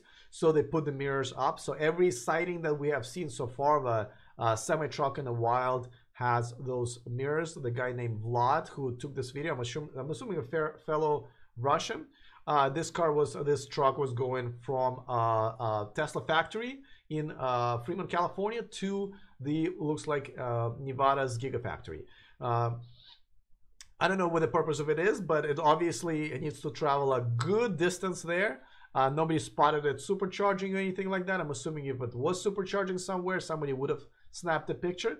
So I'm assuming it made it all the way there on the just single charge. Obviously, there is no trailer. We haven't seen a trailer on the semi-truck, Tesla semi-truck in the wild. Only seen it at the unveiling. So that was interesting. But obviously, it's got some battery power. I mean, for those doubters like Mercedes-Benz, you know, looks like it's just fine. I'm just kind of trying to go through other stories. There was a story earlier this week that Rome is going to ban diesel cars by 2024 for kind of all the wrong reasons. They believe that the diesel fumes are ruining the historic center, the architecture and the actual, you know, stone and whatever it's made out of. Didn't really say that it's ruining, you know, people. A lot of people, yeah, about like tens of thousands, I believe, die in Europe from diesel fume related diseases. But anytime there's any kind of a big splash or big news that puts diesel and gas and petroleum into a negative light as where it belongs, I'm going to feature that story. Again, it would have been nice if they would have done it faster and for the right reasons of, you know, people. But it is what it is. But so I covered that story. Ben says, why could the car not make a sound when it sees something in front of it using the camera? Well, then we're putting the responsibility of it on technology. And if somebody gets hit when Tesla or other cars' artificial intelligence doesn't recognize a person running into the street, you know, then we're going to have a whole new story about how electric cars now kill people and everything. And for that, you also need to have pretty advanced technology, which I think, you know, smaller car manufacturers, or I don't want to say smaller car manufacturers that make smaller cars like Nissan Leaf and Chevy Bolt with not as much technology, that's a lot to ask for them. You have to develop the hardware and software and all that stuff. Ideally, yes, that would be perfect, but I don't think it makes sense as far as just making business decision is concerned, or making companies make business decisions that might actually ruin their profits, or at least increase their losses, because a lot of electric car makers are still losing money on electric cars that they make. Can gas and diesel survive without the billions of dollars in subsidy each year? Asks Cook. Yeah, hell yeah, I believe so. They can. I mean, they might raise prices on people and people will still pay for it, but yeah, I don't think they need it. I don't think they need it. I think it's purely political. I'm disappointed in Lily, says Fabio, has not promoted EV transportation. Yes, I have to say I don't see that many stories coming out of Italy except for this one. More people are killed by guns in the US than electric cars, just saying, says Marco. Though let's not go there, even though I agree with you 100%. Don't quit your day job, Jay Leno, says Bob. Sean says, I'm late, but at least I'm here. Welcome. Yeah, I'll stick around for a little bit. As you can probably see, my voice is going, but I have another 20 minutes or so in me. Let's see. But I'm late, but at least I'm here, says Sean. Welcome. Marco says, Fabio, there are no money left in Italy. I don't know much about Italian budget or policy, but this is the only news coming out. Well, you know what? Pagani. Is that an Italian car? Just Italian name. I'm kind of a little surprised. I don't know where they're made. But unlike the damn it, I already forgot the name of that damn car that I really didn't like their statements about last week. Okay, anyway, there was another hypercar. I'm sure you guys are going to put it in the chat up here. I forgot their name, escapes. It's a stupid name. I really hate it. Can't pronounce it. I know it's named after the province that they're making in the car. But anyway, so unlike them, Pagani says that they are going to make an electric version of their hypercar by 2025. So they believe that the future of even hypercars, and not only here, but they're working on it, and they believe that it's in the next, what, 5 to 7 years. With your girlfriend as a co-host, you won't lose your voice as you both have a rest while the other one takes a turn to talk. Good point, physics. I'm not really sure if she wants to hang out here for 2+ hours on Sundays, though. She's not even here. She's in the gym. That's what I'm trying to tell you. Deviant Technology says the best sound NAV can make to meet the mandate, I think, is simply using acoustic or electric means of amplifying the sound of the actual motors. Yeah, I actually know that's maybe that something's going to happen, but at the same time, if they have to do it, I'd rather electric cars to be best at that as well and make some like maybe cool, pleasant sounds, you know, or maybe even like sounds that will advertise electric technology, right? Maybe some cool, or maybe it could be like maybe some music can be licensed from some artists that they will play, and it will be like, oh, cool. Let's dance to this car's music as we cross the street without being hit by that car, you know? That could be kind of cool. Sean asks, do you know if Windows Phone users can use their phones with their Tesla? I don't, oh, that's a good point. I don't, you guys help me out here. Is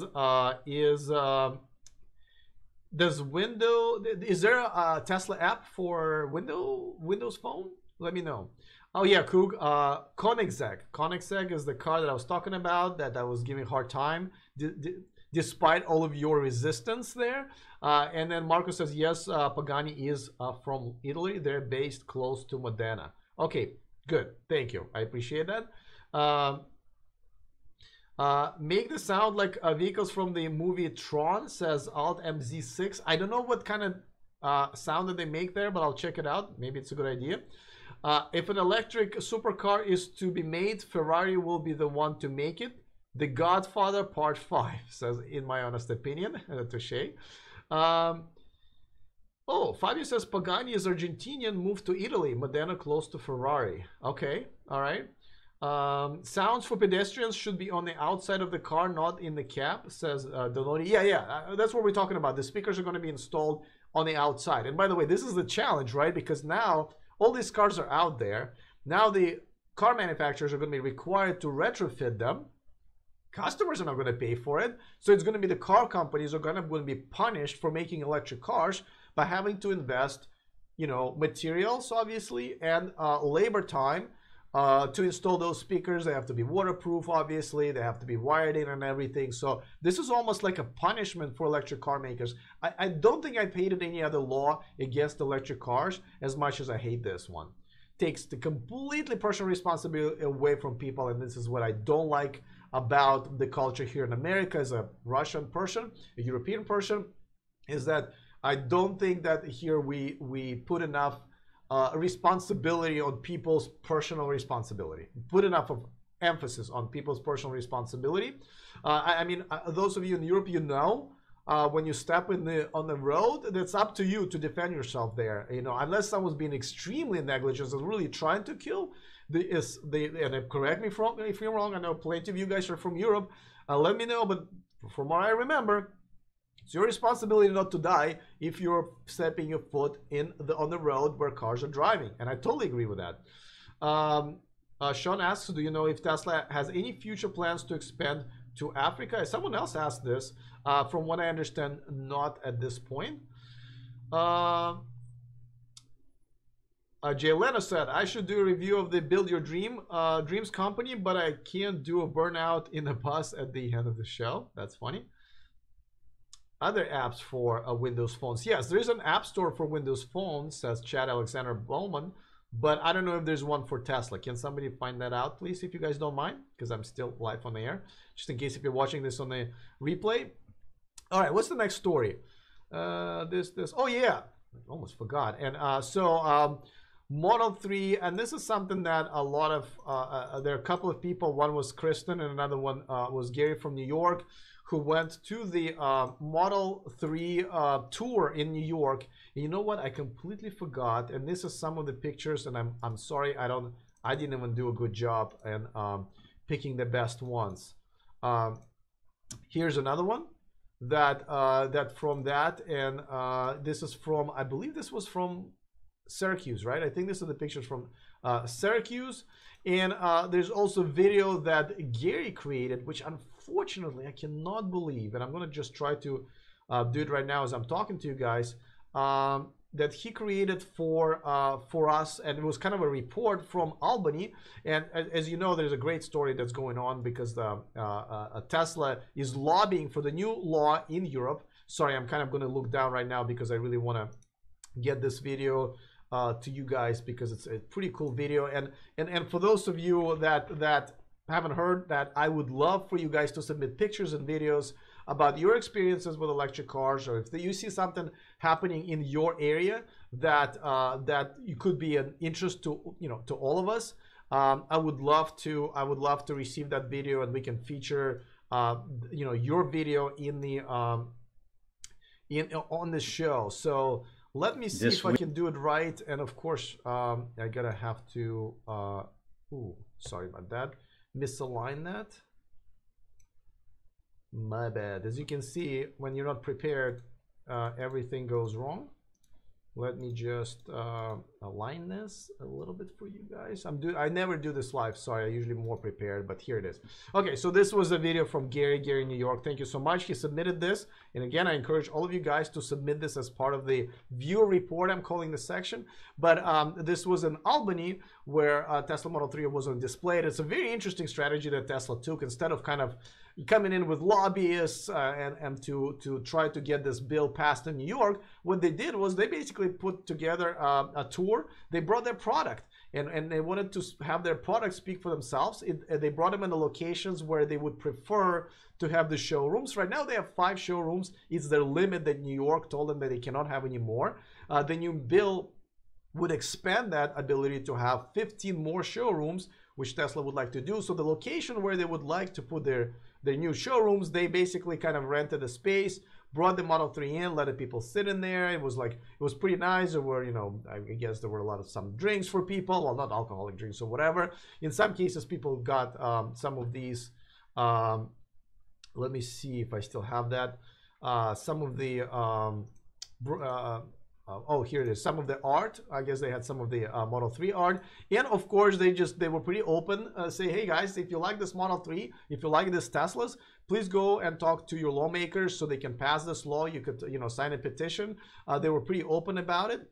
I guess the events were pretty well organized, though some people I've heard were cutting in line to get into Model 3, which is not cool. But, you know, I guess Tesla people weren't really watching too closely, but nevertheless, these events were really successful. I love the fact that Tesla is letting their products speak for themselves rather than going, you know, through shady ways of lobbying and back boardroom or whatever you call it, meetings and stuff like that. Let the people decide. Let the people sort of let people be your lobbyists. I mean, this is, I kind of always say, hey, this is kind of like toy companies sell toys to kids, right? They don't ever advertise toys to parents, right? They advertise them to kids and make the kids nag the parents to buy it. So the kids become salespeople for the toy companies.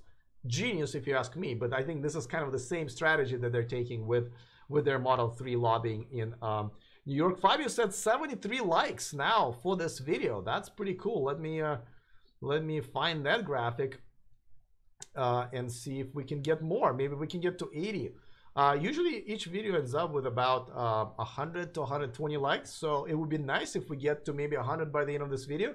If you haven't liked this video, please click on thumbs up. And I put I think I put a wrong one. Yes, I did.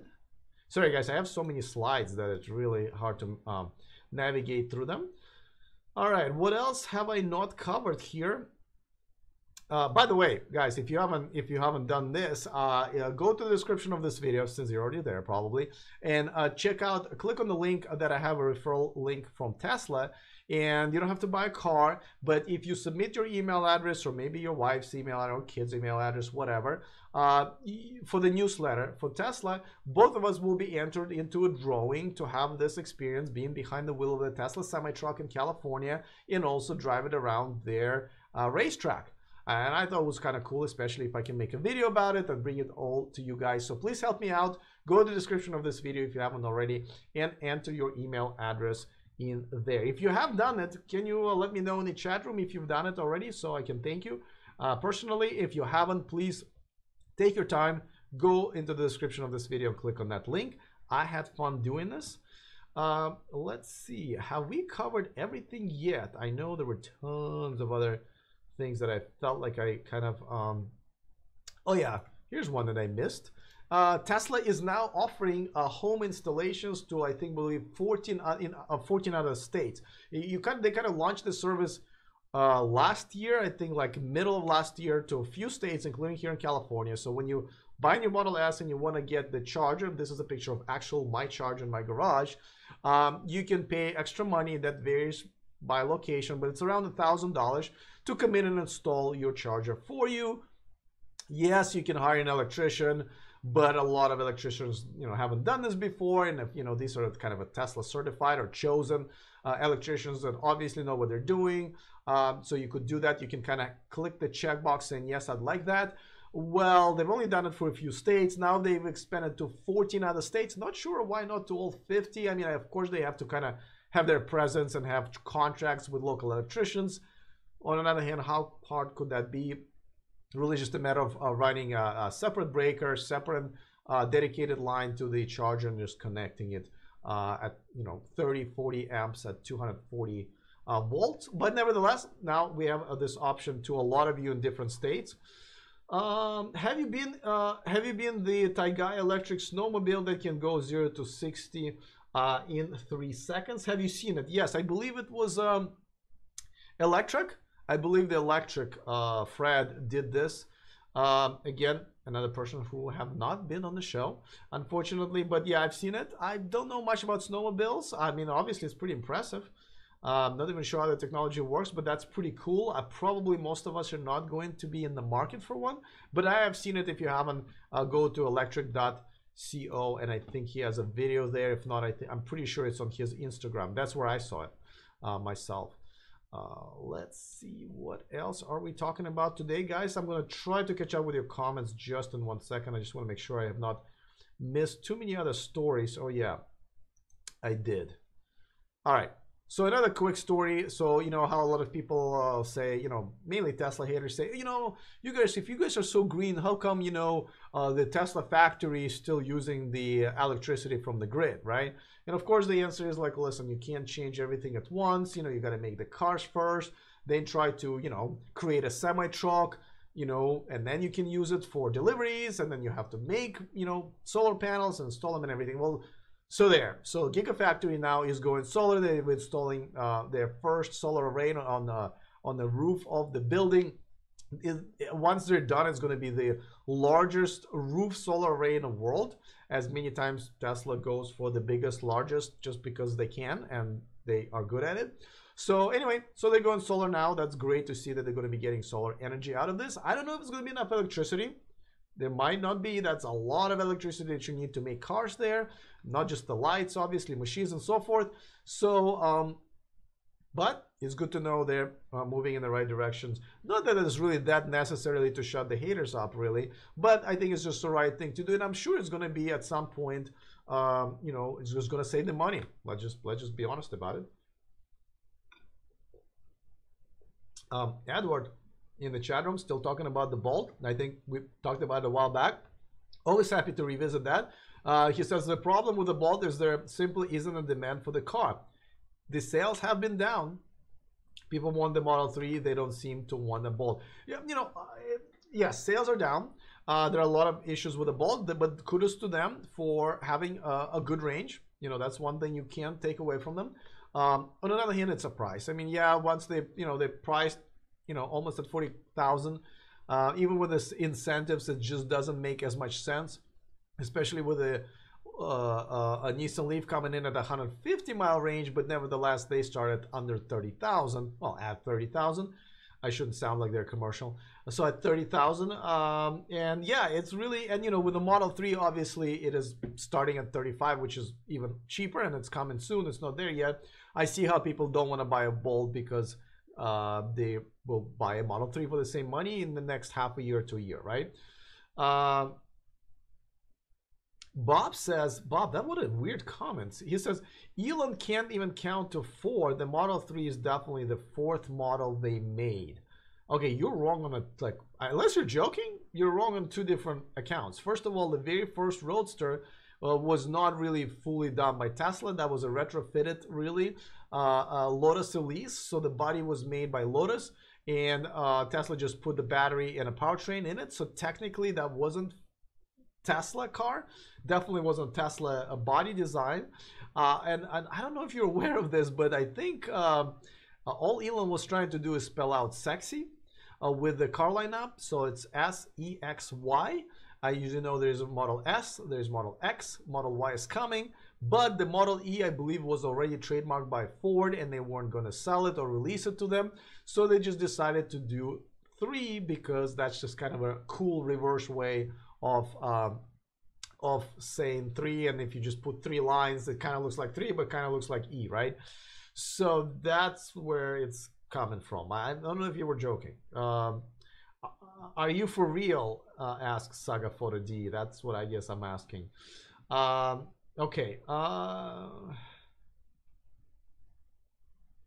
Let's see. Deviant Technology says when Elon calls the Model 3 the 3rd generation, he means of a 100% Tesla designed car. Well, okay, guys, this is not even a 3rd generation. That's, I mean, I think it was very clear. This is not 3rd generation, because when you say 3rd generation, usually when it comes to products, you talk about a better product, right?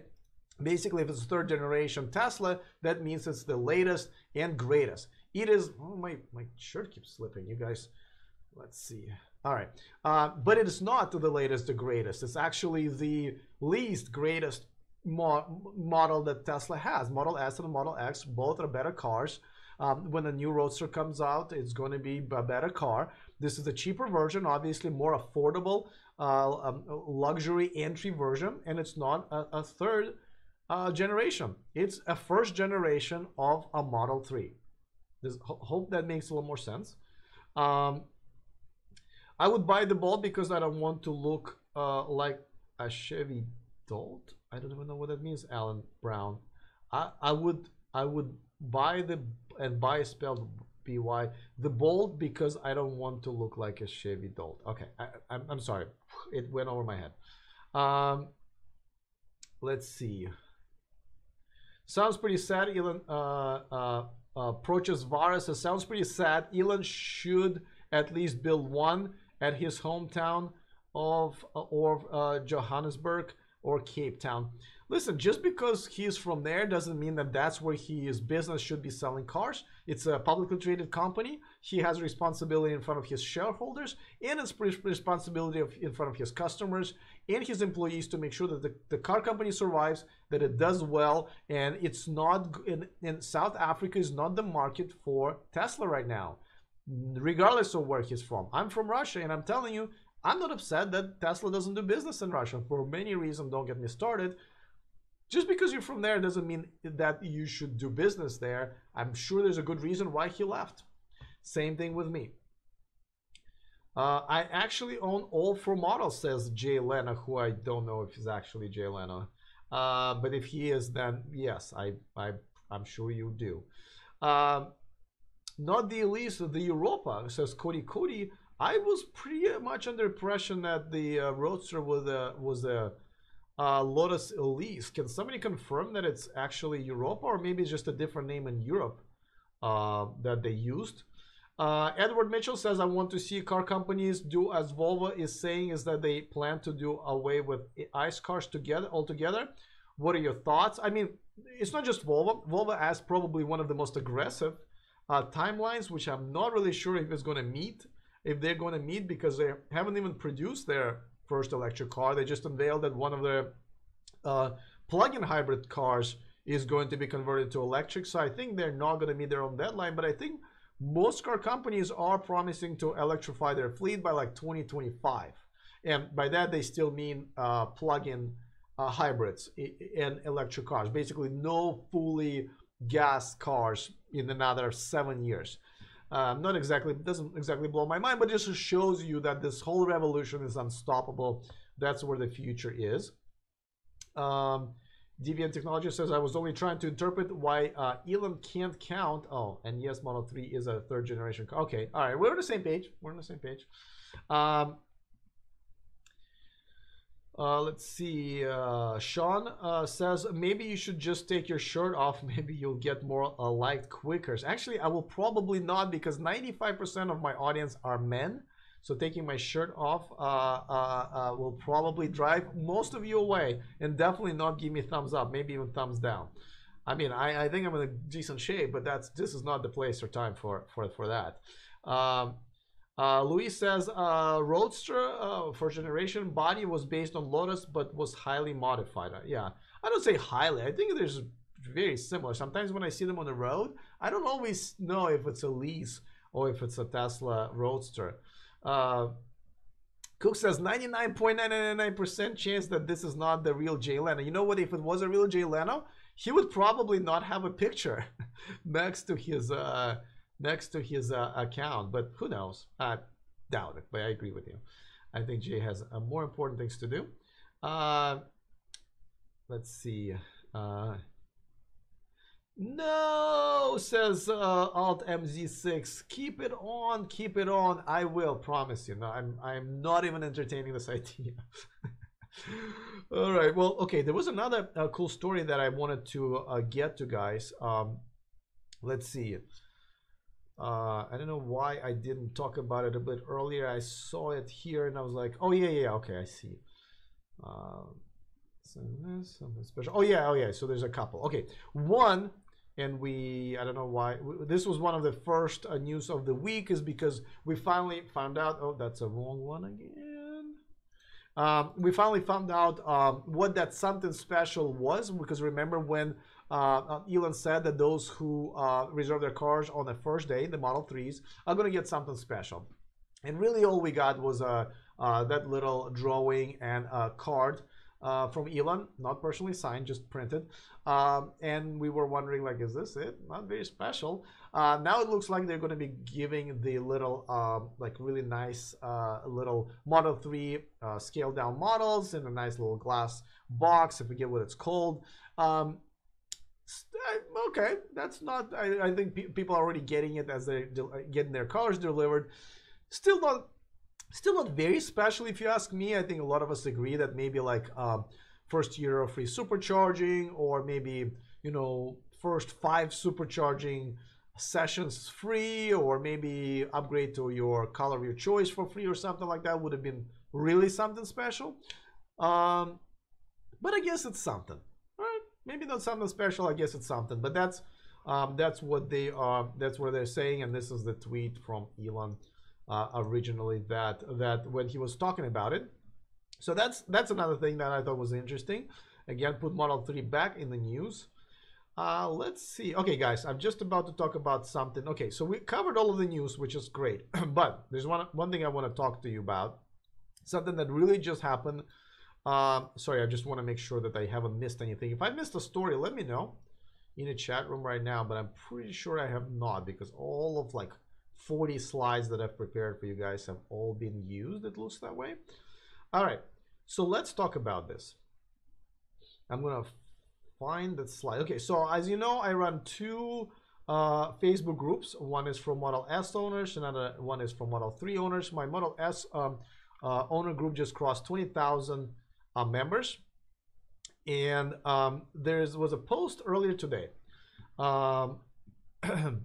that bothered me a little bit. And you know, by the way, remember there was a story earlier this week that some guy attacked some Tesla owner because he hated Tesla, and I guess he like damaged it, and the guy didn't really like, you know, sustain any injuries or anything like that, but the guy started saying that how much he hates Tesla. He got arrested, so it was kind of a disturbing story. But on the heels of that, this is the post that I saw earlier today in my group, and let me just read it off to you guys. And I blurred the name of the guy because he ended up removing this once myself and a few people called him out on this, but then some people were defending him. So I kind of want to know what your opinion is. So if you're in the chat room right now, over 100 of you guys, definitely let me know what your opinion is. If you are watching this, I'm probably gonna, in a replay, sorry, if you're watching this in replay, I'm probably gonna make this as a question of the day. So put your opinion in there. I usually pin it on top, so just look for it and let me know. So he says this. My wife and I are headed to Sunday brunch. She pulls up to a red light that's at the base of a big hill next to some sporty car. She says, "Should I?" I say, "You're going to either way, so make it good." Green light. By the time I can even check, we are 100 yards ahead. Halfway up the hill, 70 miles an hour in 40-mile-an-hour zone. At the same moment, we took to the left and see a cop. We gently slow down. Cop doesn't budge. Wife says, "Where did everything go wrong?" Sunglasses, a wallet, miscellaneous went flying on her acceleration. Man, this car is fun. Sorry, I'm reading it from a smaller screen. I usually am better at reading than this. But anyway, so the guy basically had his wife chase some other car uphill of double of the speed limit, almost got caught by cops. And he's proudly posting this on my message board. Is really not the point, it's my message board, on a message board. And I'd like to know, guys, what is your opinion? My opinion is this. There are two things. First of all, if you are going double the speed limit on a road, you're endangering people that are on the street, maybe children, people in other cars, because a lot of things can go wrong. There's a good reason why there's a speed limit. I'm not saying that everybody should go at the speed limit, but when you go in the double speed limit and you're trying to race somebody, obviously you are much more likely to hurt somebody, including yourself. Okay, so that's number one.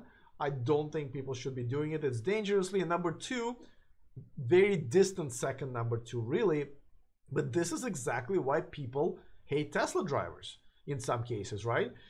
Because I don't mind, and I know it's kind of a double-edged sword, right? Like a lot of gas lovers, gas-powered car lovers can only be proven wrong and maybe start really taking electric cars seriously if you show them how much faster they are.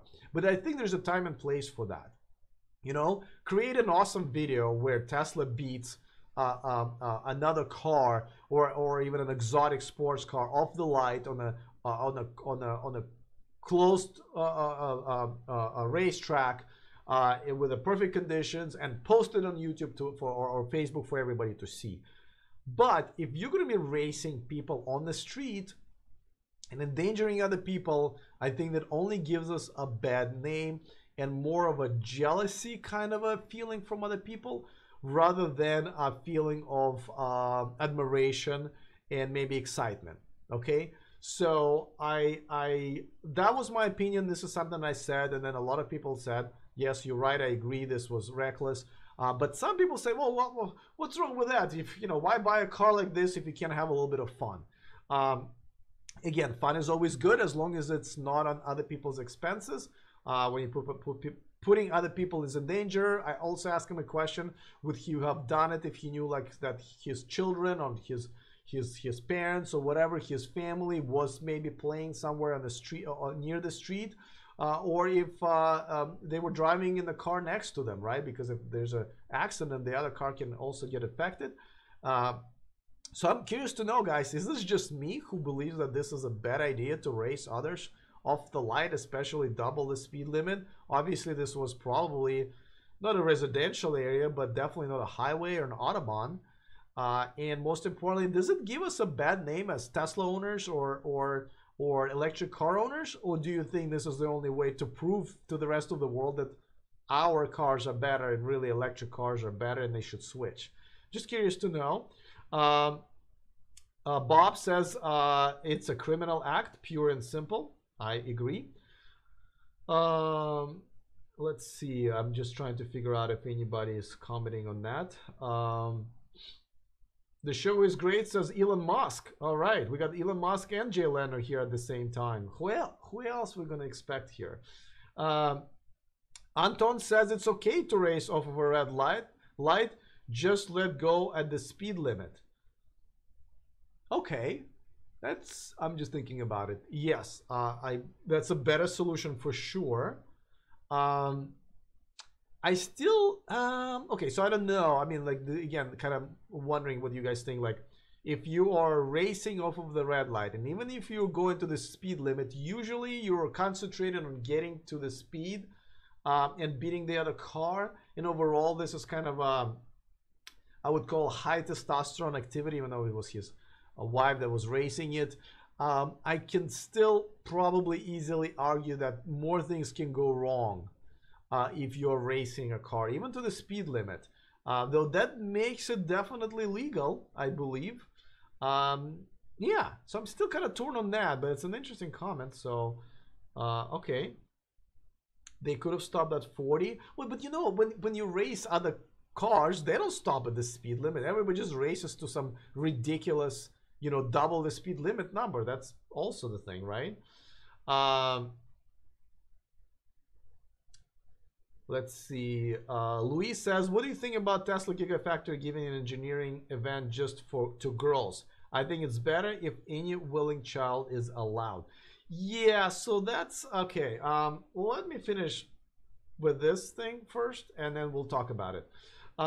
When did speeding become a criminal act, says Coog? Well, actually, speeding over 25 miles an hour, at least I believe here in California or in the United States, you can get arrested. Exceeding speed limit is a criminal act. I mean, it's not something you're going to go to jail for in general, but it is a crime because it's against the law, and the law says you have to obey the speed limit. I mean, it's not a crime as most people use the word for, but it is a crime. It's not okay inside city streets, says Fabio. I agree. Let's see. I owned beefed up Sirocco, and it weighs as much as an eggshell. I have seen some modded up Siroccos do 0 to 60 in 1.7 seconds. So when I did go head to head with the Model S, I beat them. Video, please. I'll be more than happy to post it. But when you make that video, please make sure it's in a closed course and nobody gets hurt or anyone's endangered. Let's see.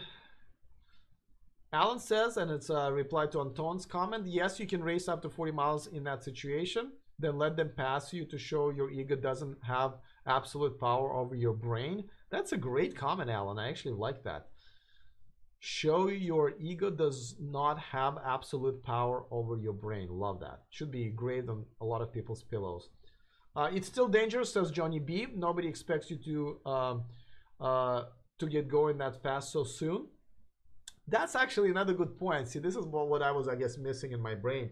People don't expect people to just take off of the light. And by the way, a lot of people do run red lights. And if you're kind of blinded by, you know, your thoughts about when you need to take off, you're obviously watching the light. You may not see that one car making a turn or trying to cross last second, or maybe it's like a biker or a skateboardist, right? That decided to kind of run the light themselves, and you take off and boom, you can hit them. So yeah, I think I'm gonna go on the, yeah, let's not do that, because taking off very fast while watching the light, that probably is still very, very dangerous. Not probably.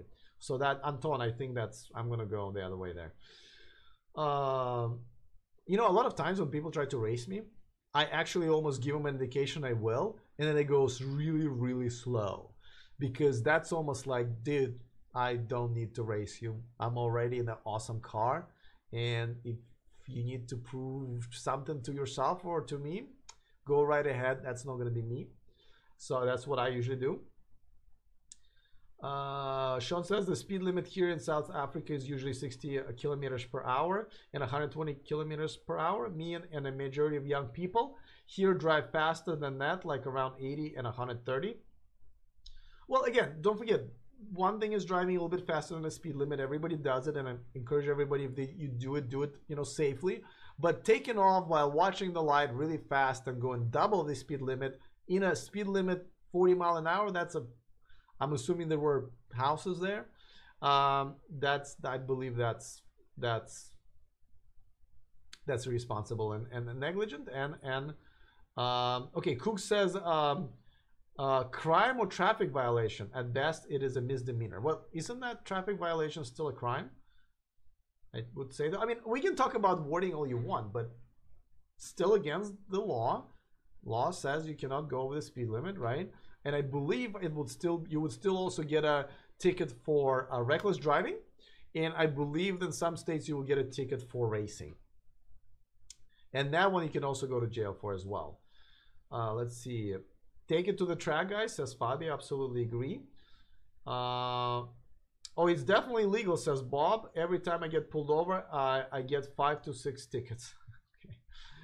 For what? I mean, I counted till 3, but I don't know. We get 6. I would be interested to know. A car can hit the light when it goes green at 40 miles an hour. That's normal and worse than speeding up to 40, says Alan. Tesla P85D says solution is simple. Use chill mode on your Tesla. Okay, that's interesting. Denoti says reckless driving, dangerous driving is gullible. Sorry, I don't even know that word. Should look it up. Sean says, I don't think it's okay to run red lights, but I think it's okay to go slightly over the speed limit if everyone around you also goes over it, or there is no one around you, like late at night. Yeah, but you know, don't forget, people run red lights, and if you smash against them, you can hurt yourself, your passenger, and other cars that are around you, right? So, I mean, you're creating a situation where people can get hurt or die, and all you have to do is not race another car from the light. Let's see. Who is fastest to 60 miles per hour? Elon Musk or Bob Lutz? Says Jay Leno. You guys have a good time talking about that. In New York, you can get arrested for excessive speeding. Here in California, I believe it's 25 miles an hour over the speed limit, and you can get arrested for that. Alt MZ6 says, Alex, will you do a video of you and your girlfriend racing at a local drag racing track? I don't think anybody wants to see that. We are not really good at racing, and our cars are 70D and 60, which are one of the least powerful Teslas. Or racing with other YouTube Tesla owners. You know what? If people are willing to organize this and race their Teslas or maybe even other cars in a close course, I'll be more than happy to cover that. That would be kind of cool. Absolutely, here in the Bay Area. Alan says a crime gets you arrested, a moving violation gets you a ticket. No, Alan, that's what I'm trying to tell you, is that if you go for more than over 25 mile speed limit here, you can get arrested, and all at the same time you can definitely get arrested for reckless driving. Not every violation of the law is a crime, says Coog. No, I think crime is exactly the definition of violation of the law. Isn't that literally the definition of crime, when somebody violates the law? You know what? Let's look it up. I mean, might as well. I'm going to go ahead and change into my browser here, and I'm going to say Google define crime. How about that? And it says crime, an action or omission that constitutes an offense that may be prosecuted by the state and is punished by law. Illegal activity is another way of definition. So, I mean, I think that clears that up. But I hope we can all agree that it's reckless driving is bad no matter what. All right, let's see. Back to the chat. Cook says incorrect. Oh, my voice is running out. Cook says incorrect. Come on, Alex, says physics. I want to see you drag race with high heels on. What? This is completely going off the. Wow, Bob Lutz just said something that my girlfriend put him in a timeout and deleted the message. Guys, please don't say stuff where you have to get banned, really, because it's so easy to ban you. So when you're in a 5-minute timeout, you can come back and be fine. But once we ban you, I I don't want you to come back. Like this community is a legit community, so no fighting, racial slurs, cursing, and all that stuff, please.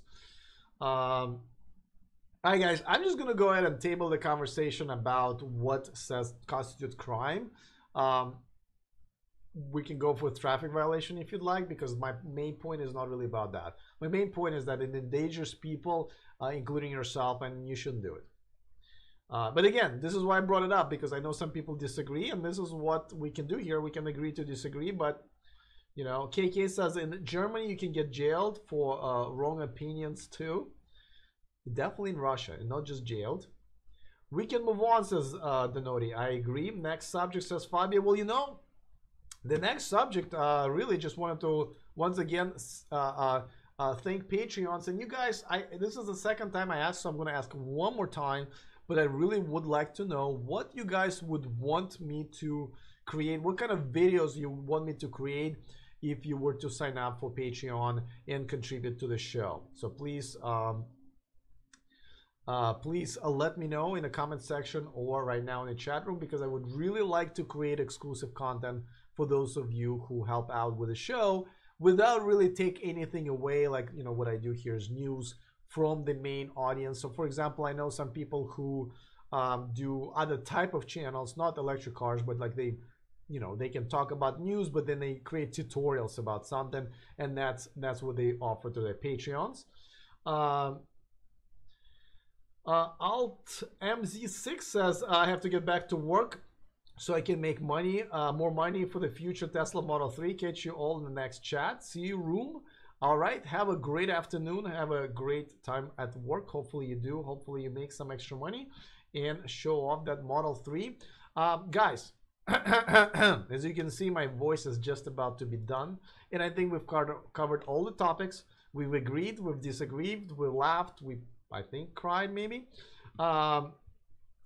Saga Photo D says, can you make a video about the Gigafactory with the drone? Maybe. If I'm in the area, I definitely will, but there's not much to make a video about except for the drone flying, and people have done that already. So I don't know if unless there's something going on there, I don't know if that would be very useful. So, but I'm definitely keeping my mind open to that.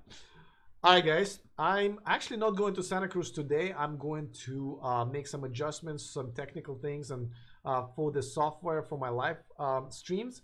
So I'm going to spend time on that. And also I got to do my taxes. Today is the day when I'm doing my taxes. I'm